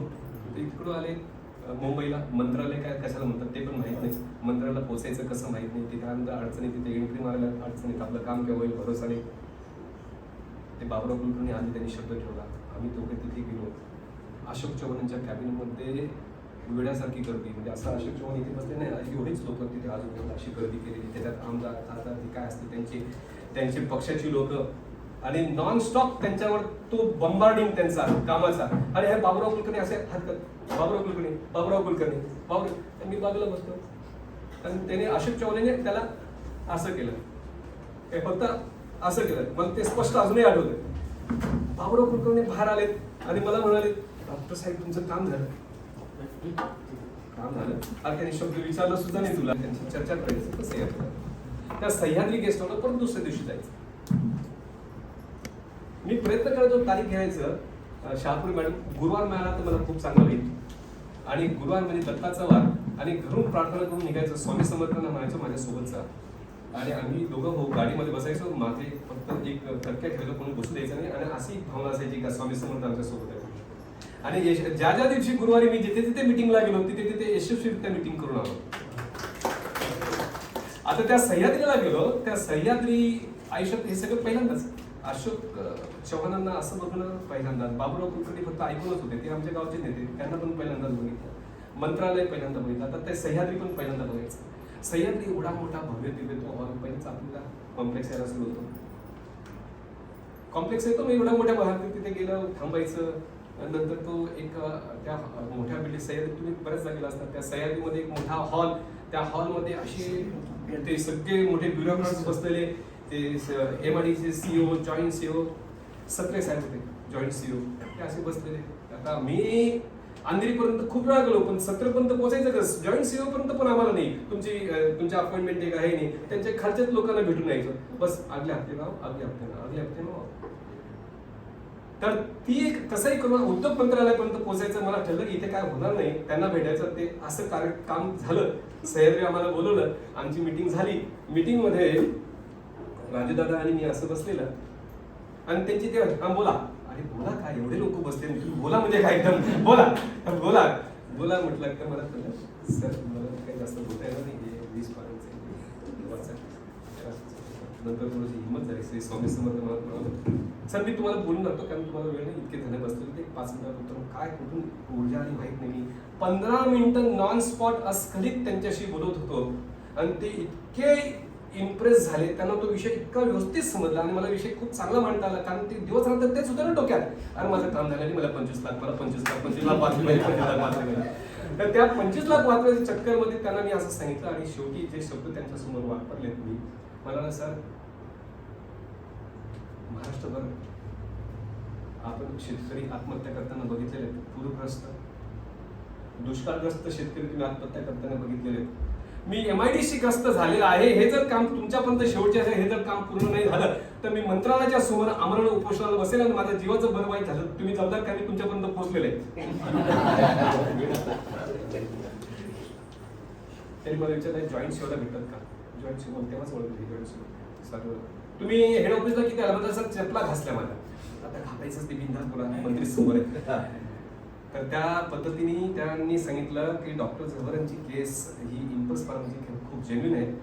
आपल्या मराठी माणसाने जर काही टेक्निकल चुका झाल्या असतील तर त्या कशा सामावून घ्यायचं ते बघितलं पाहिजे, म्हणून तुझ्याकडून संधी द्या. आणि त्यांचं हे सगळ्यांचं एकच म्हणणं असायचं ह्या तिन्ही ठिकाणी जाऊन, का तुमचं कन्स्ट्रक्शन MIDच्या नियमामध्ये हे नियमाच्या बाहेर नाही आहे, परंतु तो हे अमलगमेशन तुम्ही पहिले पेपर करायचं, नंतर वीट ठेवायची. तुम्ही वीट ठेवली नंतर अमलगमेशन करतात. म्हटलं त्याचा मार्ग काढा. हो मार्ग आहे ना, 25 लाख रुपये द्या. अहो पण असं कसं 25 लाख रुपये द्यायचे तुम्हाला? मग तुम्हाला दुसरा मार्ग सांगतो, तुम्ही एक काम करा, निर्लज्ज सारखं बोलायचे, हे तोडा खरा, परत तेच म्हणा. अरे RCC स्ट्रक्चर तोडायचं म्हणजे काय करायचं, म्हणजे एकदमच. आणि एक आणखी अनुभव तुम्हाला सांगतो, गरीब आणि सर्वसाधारण माणसांची फाईल ताबडतोब पुढे जाणं म्हणजे तिथे बसलेले अधिकारी रिकामचोट आहे, त्याचा अपमान आहे. ताबडतोब पुढे जाणं तिथे थप्पी लागली पाहिजे, 8-15 दिवस ती फाईल, तर त्याला समाधान होते, बाबत मला कळत नाही का मी बिझी आहे. तर अशी एक परिस्थिती आहे, खूपच वाईट आहे. ज्याच्याकडे पैसा नाही आणि ज्याला अनुभव नाही त्याला हे सगळं खूपच त्रासदायक आहे. पण तुम्ही भाग्यवान आहात, तुम्हाला सगळी माहिती आणि तुम्ही सगळं ज्ञान प्राप्त करून तुम्ही एंट्री केला. तर अशा प्रकारे त्या निवडकरांना मंत्री महोदयाने सांगितलं डॉक्टरचं काम 8 दिवसात झालं पाहिजे, नाही तर 90 दिवशी ते मंत्रालयाच्या समोर आमरण उपोषणाला बसणार आहेत म्हणे. त्या निवडकरांनी म्हणलं हो ताबडतोब मला बाहेर येतं, ताबडतोब तुम्ही खूप हे बोला. ते मग ते सत्रेंनी मला ताबडतोब बोलवलं हेड ऑफिसला. म्हटलं केव्हा येऊ, आत्ताच सांगून द्या म्हटलं, काही वेळ काय नंतर काही वांदे नाही म्हणजे आत्ताच माझ्या मागे आहे. ते निघाले त्यांच्या मागे हेड ऑफिसला. आणि तिथे गेल्यानंतर जो लेक्चर दिला मला, साहेब तुम्ही खूप जास्त बोलता, डॉक्टर तुम्हाला समजत नाही. सर मी मला समजत नाही, मला प्रोटोकॉल पण माहित नाही, मी राजकीय क्षेत्रात नाही आहे, सामाजिक क्षेत्रात नाही आहे, मी छोटासा उद्योजक बनण्याचा प्रयत्न करतो, मला चूक झाली सर. पण ते कामाचं बोलून ते काम त्यांनी 6 महिने लावले पूर्ण करायला. जे 8 दिवसात करायचं मंत्र्यांनी सांगितल्यानंतर सुद्धा त्यांनी 6 महिने लावले. त्रस्त झालो शेवटी. पण त्यांनी काहीतरी ते सांगितलं शेपूट तरी पाहिजे. 4 लाख रुपयाची पेनल्टी मारलीच मला. जे मंत्र्यांनी सांगितलं फुकट काम करायला पाहिजे. आता 4 लाखासाठी परत कुठे जात बसून संपवा आता हा विषय घ्या. ते संपवलं आणि आमची कार्यक्रम 2007 मध्ये कंपनीला OC मिळाली आणि मशिनरी वरून टाकून आमचं फॅक्टरी सुरू झाली. सगळ्यांना खूप आनंद वाटला. आता आपण पैशांचं झाड लावलंय, आता फटाफट त्याला पैसे लागणार आणि सगळ्यांनी तोडायचे. आता मस्त वाटून घेऊ आपण सगळे. पण वस्तुस्थिती तशी नव्हती. 2007 ते 2013 अत्यंत वाईट परिस्थितीतून ती आमचा उद्योग गेला. 2 वेळा तुमच्या पार्टनर्समध्ये किंवा डायरेक्टर्समध्ये भांडणं होतात अशी माझी सायकोलॉजीचा अभ्यास झाला. जर तुमचं उद्योग खूप जोरदार चालू झाला, खूप पैसे यायला लागले, तर श्रेय घेण्यासाठी, क्रेडिट घेण्यासाठी भांडणं माझ्यामुळे आहे. आणि जर तुमचं काहीतरी एकदमच दारिद्र्यामध्ये आला, तुम्ही नुकसान होत आहे तुमचं, तर हे तुझ्यामुळे आहे. ह्या गणितामध्ये त्या संस्थेची वाढ. पार्टनर्स जर असेल ना, पार्टनरशिप जे करायचे असेल ना, खूप जास्त आपल्याला ब्रॉड माइंड आणि खूप श्रद्धा, खूप निष्ठा, एकमेकांवर विश्वास ठेवला पाहिजे. जर त्याच्यात यश मिळालं तर ते तुझ्यामुळे आहे आणि काहीतरी नुकसान होतं तर ते माझ्यामुळे. अशा प्रकारची जर भावना ठेवून जर आपण पुढे गेलो तरच पार्टनरशिप टिकते. हे दावे त्याच्यानंतर ते मशिनरी टाकलं, त्या प्रपोर्शनेट नाही, बॉटल नाही करते, ती ग्रॅन्युलेशन खूप होते, कॉम्प्रेशन होत नाही, कॉम्प्रेशन होते, ब्लिस्टर होत नाही, ब्लिस्टर होते, तर ते पॅकिंग करायला जागाच नाही. मशिनरी प्रपोर्शनेट नाही. इन्स्टॉल कॅपॅसिटी, प्रॅक्टिकल कॅपॅसिटी किती आणि खरोखर हे पूर्ण जर वापरल्यानंतर पैसे किती येणार. आम्हाला ह्या एक्सपोर्ट्स जो सुरू झाला ह्या भागामध्ये, JNPT इथून एक्सपोर्ट होतो. JNPT म्हणजे मुंबईपासून आपलं हे औद्योगिक क्षेत्र प्रॉक्सिबल, फिजिकल प्रॉक्सिमिटीमध्ये असल्यामुळे, म्हणजे जवळ असल्यामुळे आम्हाला आमच्यासारख्या ह्या ज्या कंपन्या फार्मास्युटिकल आहेत त्यांना प्राथमिकता मिळायची प्रोडक्शनसाठी, कॉन्ट्रॅक्ट मॅन्युफॅक्चरिंगसाठी. त्याला कारण लोकांचे सगळ्या मल्टीनॅशनलचे आणि एक्सपोर्टरचे ऑफिसेस मुंबईला, आणि त्यांचे जे कोणी कोऑर्डिनेटर असतील त्यांना सहज 30 रुपयामध्ये इथपर्यंत आमच्याकडे येऊन बघून जायचं, बत्तीला जायचं, म्हणजे त्यांना फ्लाईट नाही जायचं. तर ते आम्हाला प्राथमिकता मिळायची. आमचा हळूहळू व्यवहार खूप सुरू झाला. पण आम्ही बघितलं का 24 तास कंपनी चालवून सुद्धा पैसे वाचत नाही. त्यावेळेस आम्हाला कंपनी चालवून 25 लाख रुपये खर्च यायचा, 1 लाख रुपये रोज, आणि 25 लाख रुपये खर्चच व्हायचा, वाचायचं काहीच नाही. आणि त्याच्यानंतर तो तुमचा एक्साईज आणि वॅटचा जो डिफरन्स असायचा, इनपुट वॅट आणि आउटपुट वॅट मध्ये 6% डिफरन्स आहे, तो तुमच्या बुक्समध्ये जमा करायचा. आणि म्हणजे ते पैसे वाढत राहायचे आणि तुमच्याकडे वर्किंग कॅपिटल कमी होत राहायचं. तुमच्या बुक्समध्ये प्रॉफिट देतो, तुम्ही इन्कम टॅक्स पण करतात आणि ते पैसे तुम्हाला वापरता येत नाही. अशा परिस्थितीमध्ये ती आमची कंपनी सुरू झाली. हा, तर हे दावे खूप वाढलेत आणि ती आम्ही कंपनी बऱ्याचदा NPAच्या कगारावर आली. म्हणजे ती केव्हा NPA होईल, NPA म्हणजे नॉन परफॉर्मिंग ॲसेट्स. तर आम्ही बँक ऑफ महाराष्ट्राचं लोन घेतलं होतं, साधारण 2 करोड 37 लाख 87 लाख आणि 8 लाख रुपयाचे वर्किंग कॅपिटल. आम्हाला माहीतच नव्हते. तर बघा, कधी एखादा उद्योग उभा करणं आणि त्यानंतर तो चालवणं, म्हणजे उभा करण्यासाठी एक कॅपिटल इन्व्हेस्टमेंट लागते आणि तो चालवण्यासाठी वर्किंग कॅपिटल लागते, याची कल्पना नाही आणि अनुभव नाही. त्यामुळे फक्त 8 लाख रुपये वर्किंग कॅपिटल तुम्ही समाधान मानलं आणि 8 लाख रुपये 15 दिवसातच संपून गेले. 25 लाख रुपये महिन्याचा खर्च आणि 8 लाख रुपयामध्ये ती कंपनी कशी चालणार. पण काही नाही, 8 लाख देताना देतो. माहीतच नाही तुम्हाला, अनुभवच नाही तर तुम्ही मागणार कसं. तुम्ही डिमांड केव्हा करता, तुम्हाला माहिती असल्याशिवाय तुम्ही डिमांड नाही करत. तर अशा प्रकारे त्या बिकट परिस्थितीतून आमची कंपनी जायला लागली. आम्ही ती कंपनी विकायला काढली. बरेच लोक आली, ती कंपनी बघितली आणि डिस्ट्रेस सेलिंग म्हणतात ना. डिस्ट्रेस सेलिंग म्हणजे जेव्हा तुम्ही एखादी वस्तू विकायला काढतात तर लोक त्याचा फायदा घेतात. म्हणजे जे शार्क्स असतात ना, शार्क्स, ते घ्यायला होतात. आणि आमची तशी पण तयारी, गिरून घे बाबा, आम्हाला मुक्त करायचं. ओके, आम्ही त्या कंपनीला जो खर्च केला त्याचे 6.5 कोटी रुपयापर्यंत त्यावेळेचा खर्च होता आमचा सगळ्यांचा. आणि मार्केटचं देणं झालेलं होतं, सगळ्यांचे फोन यायचे आणि आमच्याकडे काम कमी आणि येणाऱ्या क्रेडिटर्सला उत्तर द्यायला खूप वेळ जायचा. आणि मी एक वर्किंग डायरेक्टर असल्यामुळे त्या चेअरवर बसल्यानंतर फक्त एकच उत्तर, अरे मी डॉक्टर आहे, खूप चांगला माणूस आहे, तुमचे पैसे नक्की देईल, थोडं थांबा. फक्त एक पथ्य पाळलं, कधी फोन कोणाचा टाळला नाही, प्रत्येक फोन अटेंड केला आणि प्रत्येकाला हळू आवाजात, कोणी काही चिरी एवढे सगळं ऐकायचं, हळूहळू उत्तर द्यायचं.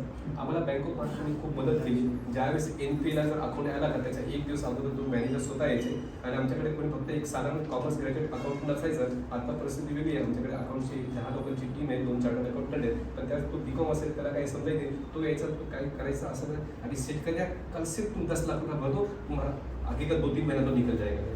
आम्ही कसं तरी करायचो, ते 10 लाख रुपये भरायचो, 2-3 महिने निघायचे आमचे. रिशेड्यूल काहीतरी स्ट्रक्चरिंग करायचे, ते काय करायचं ते आम्हाला आजपर्यंत कळलं नाही. पण ते काहीतरी मदत करतात, ह्या भावनेतून मदत करा, तुम्हाला काय करायचंय, फक्त तेवढे सांगायचे, तेवढे पैसे भरतात, आमचं काम सुरू राहिलं. अशा परिस्थिती असताना केजेन म्हणून एक आता नवीन कंपनी इथे सुरू झाली, तुम्हाला सगळ्यांना माहिती असेल केजेन. इथे आता ती कंपनी आपली ती विकत घेण्यासाठी तयार झाली. 8,11,00,000 सौदा झाला इम्पल्स फार्मचा. 11 लाख रुपयाचा चेक त्यांनी दिला. ते 11 लाख आमच्या देण्या घेण्यामध्ये 24 तास सुद्धा आमच्या अकाउंटमध्ये राहिले नाही, वाटून मोकळे. नंतर त्यांनी 1 महिन्याचा वेळ दिला. 1 महिन्यानंतर त्यांनी 1 कोटी रुपये आम्हाला देणार होता आणि 1 कोटी दिल्यानंतर मग ॲग्रीमेंट करून ती कंपनी त्यांच्या हस्ते होणार होती. तर 1 महिन्याचा वेळ कशासाठी पाहिजे, म्हणजे आम्हाला ड्यू डिलिजन्स करायचा. आता ड्यू डिलिजन्स हे आयुष्यात पहिल्यांदा शब्द आहे. ड्यू डिलिजन्स करायचं म्हणजे काय असते, आमची चार्टर्ड अकाउंटंट आमची टीम येते, तुमचं सगळं ते अकाउंट लेखाजोखा बघते, नंतर ठरवतील तुमच्या कंपनीची पत काय, बरोबर घ्यायची का नाही, तुमच्या लायबिलिटीज किती आहेत ते बघायचं. म्हटलं काय आमचं काय नाही, ते असतंच ते आमचं करावं लागतं.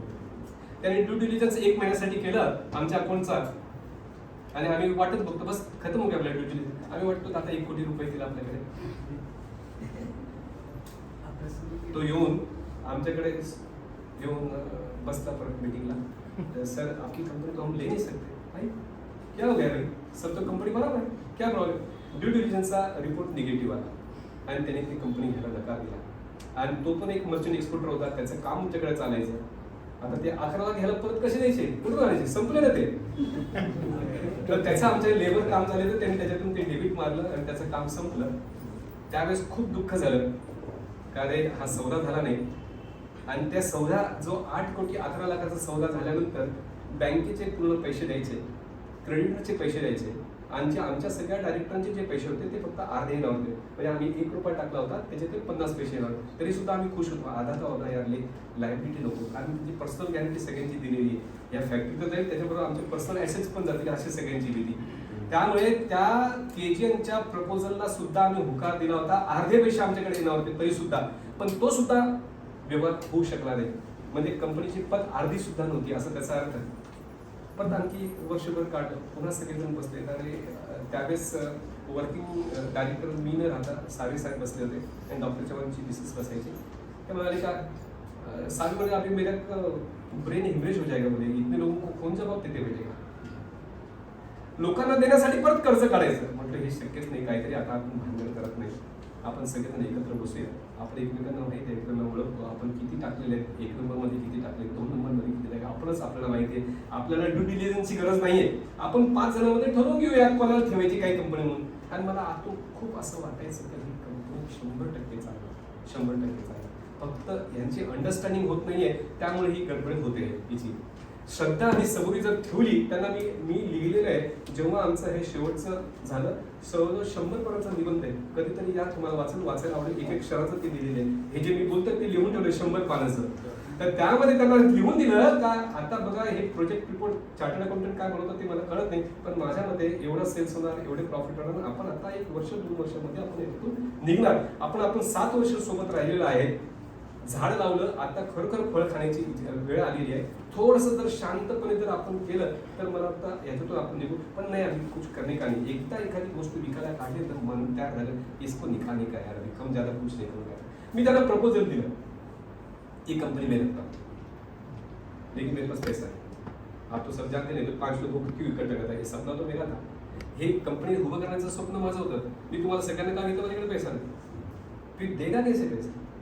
मला ॲग्रीमेंट करा 1.5 वर्षाचं. 1.5 वर्षांमध्ये मी तुम्हाला पूर्ण पैसे देईन. मग 1.5 वर्षात तुझी वाट कशाला लागेल, मला तुम्हाला PDC चेक देतो. पण एवढं करून फायदा का आम्हाला, घरी जर आता ताबडतोब असेल आमचे पैसे आता मोकळे होतील. नाही सर, मी तुम्हाला आणखी एक फायदा करतो. तो फायदा असा, तुमची पर्सनल गॅरंटी आजपासून कॅन्सल. बँकेमध्ये जी तुमची पर्सनल गॅरंटी आहे ती तुमची आजपासून बंद. म्हणजे तुम्हाला ती टेन्शन आहे का बाई बँक आमच्या घरापर्यंत पोहोचेल, तो विषय संपला. मार्केटची लायबिलिटी जी काही आहे ती आजपासून कॅन्सल करून मी ॲग्रीमेंटच करतो. ही सगळी जबाबदारी डॉक्टर जवळची. आणि तिसरी आणि अतिशय महत्त्वाची गोष्ट तुम्हाला सांगतो, आता आपण बाजारात विकायला काढले ज्या किमतीत पण विकली जात नाहीये, विकल्यानंतर अर्धे पैसे आपल्या खिशात येणार आहेत, तरी सुद्धा आपली तयारी, मी तुम्हाला पूर्ण पैसे देतो. मला माहिती आहे आपण किती टाकलेले आहेत, आपलं सगळ्यांना माहिती आहे. आपण सगळे पैसे मी तुम्हाला पूर्ण देतो, फक्त मला 1.5 वर्षाची वेळ पाहिजे. सगळ्यांना 3 गोष्टी तर आवडल्या. हा पूर्ण पैसे पण देतोय, बँक पण आपल्याला तो स्वतःच्या डोक्यावर देतोय आणि मार्केटची लायबिलिटी पण तोच डोक्यावर घेतोय. ॲग्रीमेंट झालं आमचं, सगळे तयार झालं. 1.5 वर्षाचा वेळ दिला राजू दादा तेव्हा डायरेक्टर म्हणून होता. राजू दादाला मी परत आमच्या कंपनीत बोलून घेतलं. आता आपणच म्हटलं सर हे आपण काहीतरी करूया इथे जुगाड. आतापर्यंत मेडिकल स्टोर चांगली चालवली, होलसेल पण चांगलं दिलं, यश आपलं मागेच म्हटलं. दत्त महाराजांचं नाव घेऊया ना आपण, दिवस रात्र इथे बसूया. आणि आम्ही दिवस रात्र तिथे मेहनत केली. 2013ला मी त्या कंपनीचा एकटा मालक झालो. पण लायबिलिटी घेऊन झालो, काय आता नाही, लायबिलिटी घेऊन झालो. त्या लायबिलिटी विश्वास करा, त्या 1.5 वर्षांची घेतलेली वेळ मी 1 वर्षापेक्षाही कमी कालावधीमध्ये सगळ्यांचे पैसे दिले, बँक नील केली आणि ती 2014 मध्ये आमची कंपनी डेट फ्री झाली. 2015 मध्ये आम्ही डब्ल्यूएचओ केला आमच्या कंपनीला. जी डब्ल्यूएचओ साठी जे आम्ही 7 वर्ष भोगलो पण डब्ल्यूएचओ करू शकलो नव्हतं, 1 वर्षात केलं. कारण निर्णय एखाद्या शिपला जर 2, 3, 4 कॅप्टन झाले तर खूप प्रॉब्लेम होतो. आता मी एकटाच म्हणजे काय नफा पण माझा, नुकसान पण माझं, कॅप्टन मी एकटाच. तर 2014 आणि 2015 मध्ये ती कंपनी डब्ल्यूएचओ झाली. डब्ल्यूएचओ झाल्यानंतर जे मर्चंट एक्सपोर्टरसाठी आम्ही काम करायचो, पुन्हा तेच ऑब्झर्वेशन आणि पुन्हाच तीच लालच.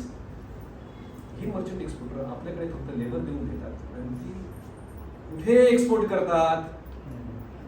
तर आपण जाऊया थोडंसं भारताच्या बाहेर आणि जिथे ते विकतात तिथे जाऊन एक चक्र तर मारून घेऊया. वय वर्ष 45 आणि 46च्या मध्ये आमच्या खानदानामध्ये, पूर्ण खानदानामध्ये परदेश गेलेला कोणीच नाही. मी डॉक्टर दिगंबर धवन पहिल्यांदाच भारताच्या बाहेर उद्योग करण्यासाठी निघालो 2015ला. 2015ला मी भारताच्या बाहेर जायचं, ते कुठे जायचं आफ्रिकेत. आणि आफ्रिकेत मध्ये नायजेरियाला जायचं. घरात रडारडी सुरू झाली, आई रडायला लागली, बायको रडायला लागली. अरे ती मारवाडीमध्ये आमच्यामध्ये की लालच माणूस झाला, चांगले पैसे कमवतोय, सगळं आनंद आहे, कसा तिथे मरायला जायचं. आम्ही ऐकलेले नायजेरियामध्ये लोक गेले तर परत येतच नाही. आता नायजेरिया गेली लोक परत येत नाही, काहीतरी असेल त्यांच्या मनात ती भीती. पण सुरुवातीपासूनच न ऐकण्याची सवय, कम्फर्ट झोन मधून बाहेर निघायचं आपल्याला. मला जायचं म्हणजे जायचं. मी ठरवलं, मी गेलो. आमच्याकडे जे बनून माणसं तिकडच्या भागामध्ये परदेशाची ती मालकत होती, ते सगळं एरिया मी बघितला. नायजेरियातला 3 सिटीज महत्वाच्या, कानो, ओनिशा आणि लॅगोस, ह्या 3 सिटीमध्ये मी गेलो. आणि त्या प्रत्येक दुकानदाराकडे मी माझ्या कंपनीतल्या माल बघितला तिकडचं. अरे हे तो मेरी कंपनी का, this is from my company, this is from my company. Zilla Parishad Marathi मुलांचा विद्यार्थी इंग्लिश मध्ये बोलायला लागला तिकडे. या this is from my company, what rate you are getting, it's 50 cent, I am giving you 48 cent, please give me order. तो फटाफट विश्वास करा, पहिल्या म्हणजे अकल्पनीय 50 to 40 फीट कंटेनरची ऑर्डर आणली विथ ऍडव्हान्स. फक्त एकच, this is from my company, this is from my company, we are producing, from home you are getting at 50 cents, I can give 48 cents, please give me order. आणि अशा प्रकारे ती 52 कंटेनरची order जी आणली, त्यानंतर मागे म्हणून काय बघितलं नाही. दिन दुगणी रात चौगणी अशा प्रकारची आमची षटकेबाजी, 14 छक्का, 1-2 रन काढलेच नाही आम्ही.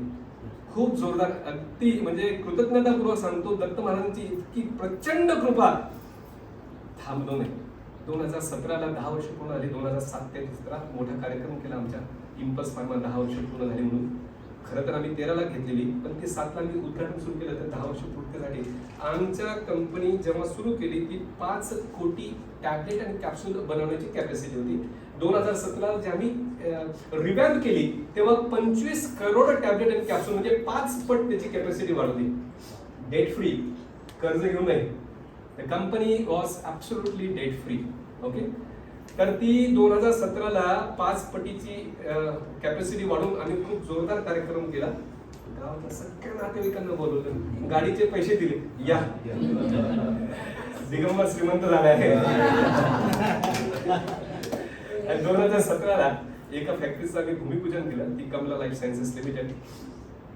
2017 नंतर आज 2022 पर्यंत ती कमला उभी झाली, नंतर कॅम्पोड उभी झाली. इम्पल्सच्या बाजूला तुम्ही जर बघत असाल तर आणखी 60,000 स्क्वेअर फूटचं स्ट्रक्चर उभं झाले. इथे पारडीला क्रक्स फार्मा म्हणून आम्ही एक बिटा लॅक्टमचा 55,000 स्क्वेअर फूटचं one of the best in India एक बिटा लॅक्टमचं युनिट उभं केलं. आणि नायजेरियाला येणं जाणं सुरू झाल्यानंतर प्रत्येक देशामध्ये मोदी जन्माला आलेले. Made in India, made in Nigeria, made in Kenya, made in Tanzania, प्रत्येक देश म्हणतो का सगळं इथेच उत्पादन करा. आता एक्सपोर्ट हळूहळू कमी होणार. प्रत्येक देश एक्सपोर्टला थांबवतोय आणि त्यांच्या देशात प्रमोट करतात. अशा प्रकारे तिथला मी एक पार्टनर बघितला. कारण आता भविष्यात उद्योजक उद्याचा जो विचार करतो त्याप्रमाणे विचार केला का उद्या जर नायजेरिया बंद झाला आपला तर तिथे आपलं काहीतरी एक युनिट असावं. तर आम्ही तिथे एक हेक्टर एनिगो ह्या स्टेटमध्ये इंडस्ट्रियल एरियामध्ये 1 हेक्टर म्हणजे 2.5 एकर जागा घेतली. तिथे टॅबलेट कॅप्सूल लिक्विड आणि ORS चे युनिट आम्ही तिथे सुरू केलं. ते आता ऑपरेशनल होईल. आता 3 कंपन्या आपल्या ऑपरेशनल आहेत. 3 कंपन्या आता सुरू होण्याच्या मार्गावर आहे. कमला लाईफ सायन्सेस लिमिटेडनी मला खूप नाव दिलं ह्या 2 वर्षांमध्ये. रेमडेसिवीरमुळे भारतामध्ये 7 कंपन्यांमध्ये रेमडेसिवीरचं प्रोडक्शन होत होते. त्याच्यामध्ये सगळ्यात जास्त प्रमाणात आपल्याकडे रेमडेसिवीरचं उत्पादन झालं. आणि कमला लाईफ सायन्सेस लिमिटेड ही महाराष्ट्रातली स्टराईल फॅसिलिटी सगळ्यात मोठी फॅसिलिटी. साधारण आम्ही 160 कोटी रुपये इन्व्हेस्टमेंट करून 1,65,000 स्क्वेअर फीटची ती कंपनी आहे महाराष्ट्रातली नंबर 1 इन स्टराईल फॅसिलिटीमध्ये. आणि आता आम्ही J1 मध्ये एक प्लॉट घेतला आणि तिथे 3 लाख स्क्वेअर फीटचं कन्स्ट्रक्शन आमचं झालेलं आहे. ती साधारण आणखी 1 वर्षभरात उभी राहील. 3 लाख स्क्वेअर फीट आणि 450 कोटीच्या इन्व्हेस्टमेंटनी स्टराईल मधली लायफलायझेशनची स्पेशलिस्ट ही कंपनी असेल आणि ती भारतामध्ये सगळ्यात मोठी कंपनी असेल. तर अशा प्रकारचा आमचा आजपर्यंतचा प्रवास होता. आता आमची दोन्ही मुलं MBBS झाली. जे माझं स्वप्न अपूर्ण राहिलं होतं BJ मेडिकलमधून MBBS करायचं ते माझ्या मुलाने पूर्ण केलं. तो आज 24 वर्षाचा झाला. 27 एप्रिलला त्याची इंटर्नशिप पूर्ण झाली. MBBS BJ मेडिकल कॉलेज ससूनमधून. 5 वर्षापूर्वी आम्हाला एकच वाटत होतं का बाबा आमचं तर नुसती धावपळ आणि पेंडुलम सारखं चाललंय. पैशांचं माहीत नाही काय होईल. तू तुझं स्वतःचं करिअर बनवून घे. तू MBBS हो, PG कर, कार्डिओलॉजिस्ट कर आणि मोठा होतो तुझा सेट होत मुंबई पुण्यामध्ये. राजूदादाचा मुलगा सोलापूर गव्हर्नमेंट मेडिकल कॉलेजमधून तोही MBBS झाला. आणि ह्या दोघांनी आपल्या घराची प्रगती बघून उद्योगाची प्रगती बघून त्यांनी त्यांचं मेडिकल प्रोफेशन परस्यू न करता PG न करता ते आमच्या सोबत जॉईन झाली. त्यांनी आमच्यासोबत आपल्या कुटुंबाच्या उद्योगाला जोडण्याचा प्रयत्न केला आणि 6 महिन्यापासून ते आमच्यासोबत आहेत. आता आज ते जसं मी 2015ला पहिल्यांदा गेलो होतो ती लोक 2 जण आज पहिल्यांदा नायजेरियाला पोहोचलीत. आज 15 दिवसांच्या टूरसाठी गेली, बिझनेस टूरसाठी. तिथे कांगू, ओनिशा आणि लॅकोस नंतर बाजूला घाना आहे, 11 कुमासी असा प्रवास करून 15 दिवसात परत येतील. त्या दोघांना या सभागृहातून मी त्यांचं आमच्या ऑर्गनायझेशनमध्ये स्वागत करतो आणि त्यांना खूप खूप शुभेच्छा देतो. ही फर्स्ट जनरेशनमध्ये सुरू केलेलं उद्योग त्यांनी नवीन उंची गाठावी अशी आमची त्यांच्याकडून अपेक्षा असेल. आणि बस आनंद आहे. मी माझ्या शब्दांना खूप आमचं मी तुम्हाला काही विचारात त्यांनी उत्तर द्यायला प्रयत्न करेल. मला माहित नाही की किती उत्तर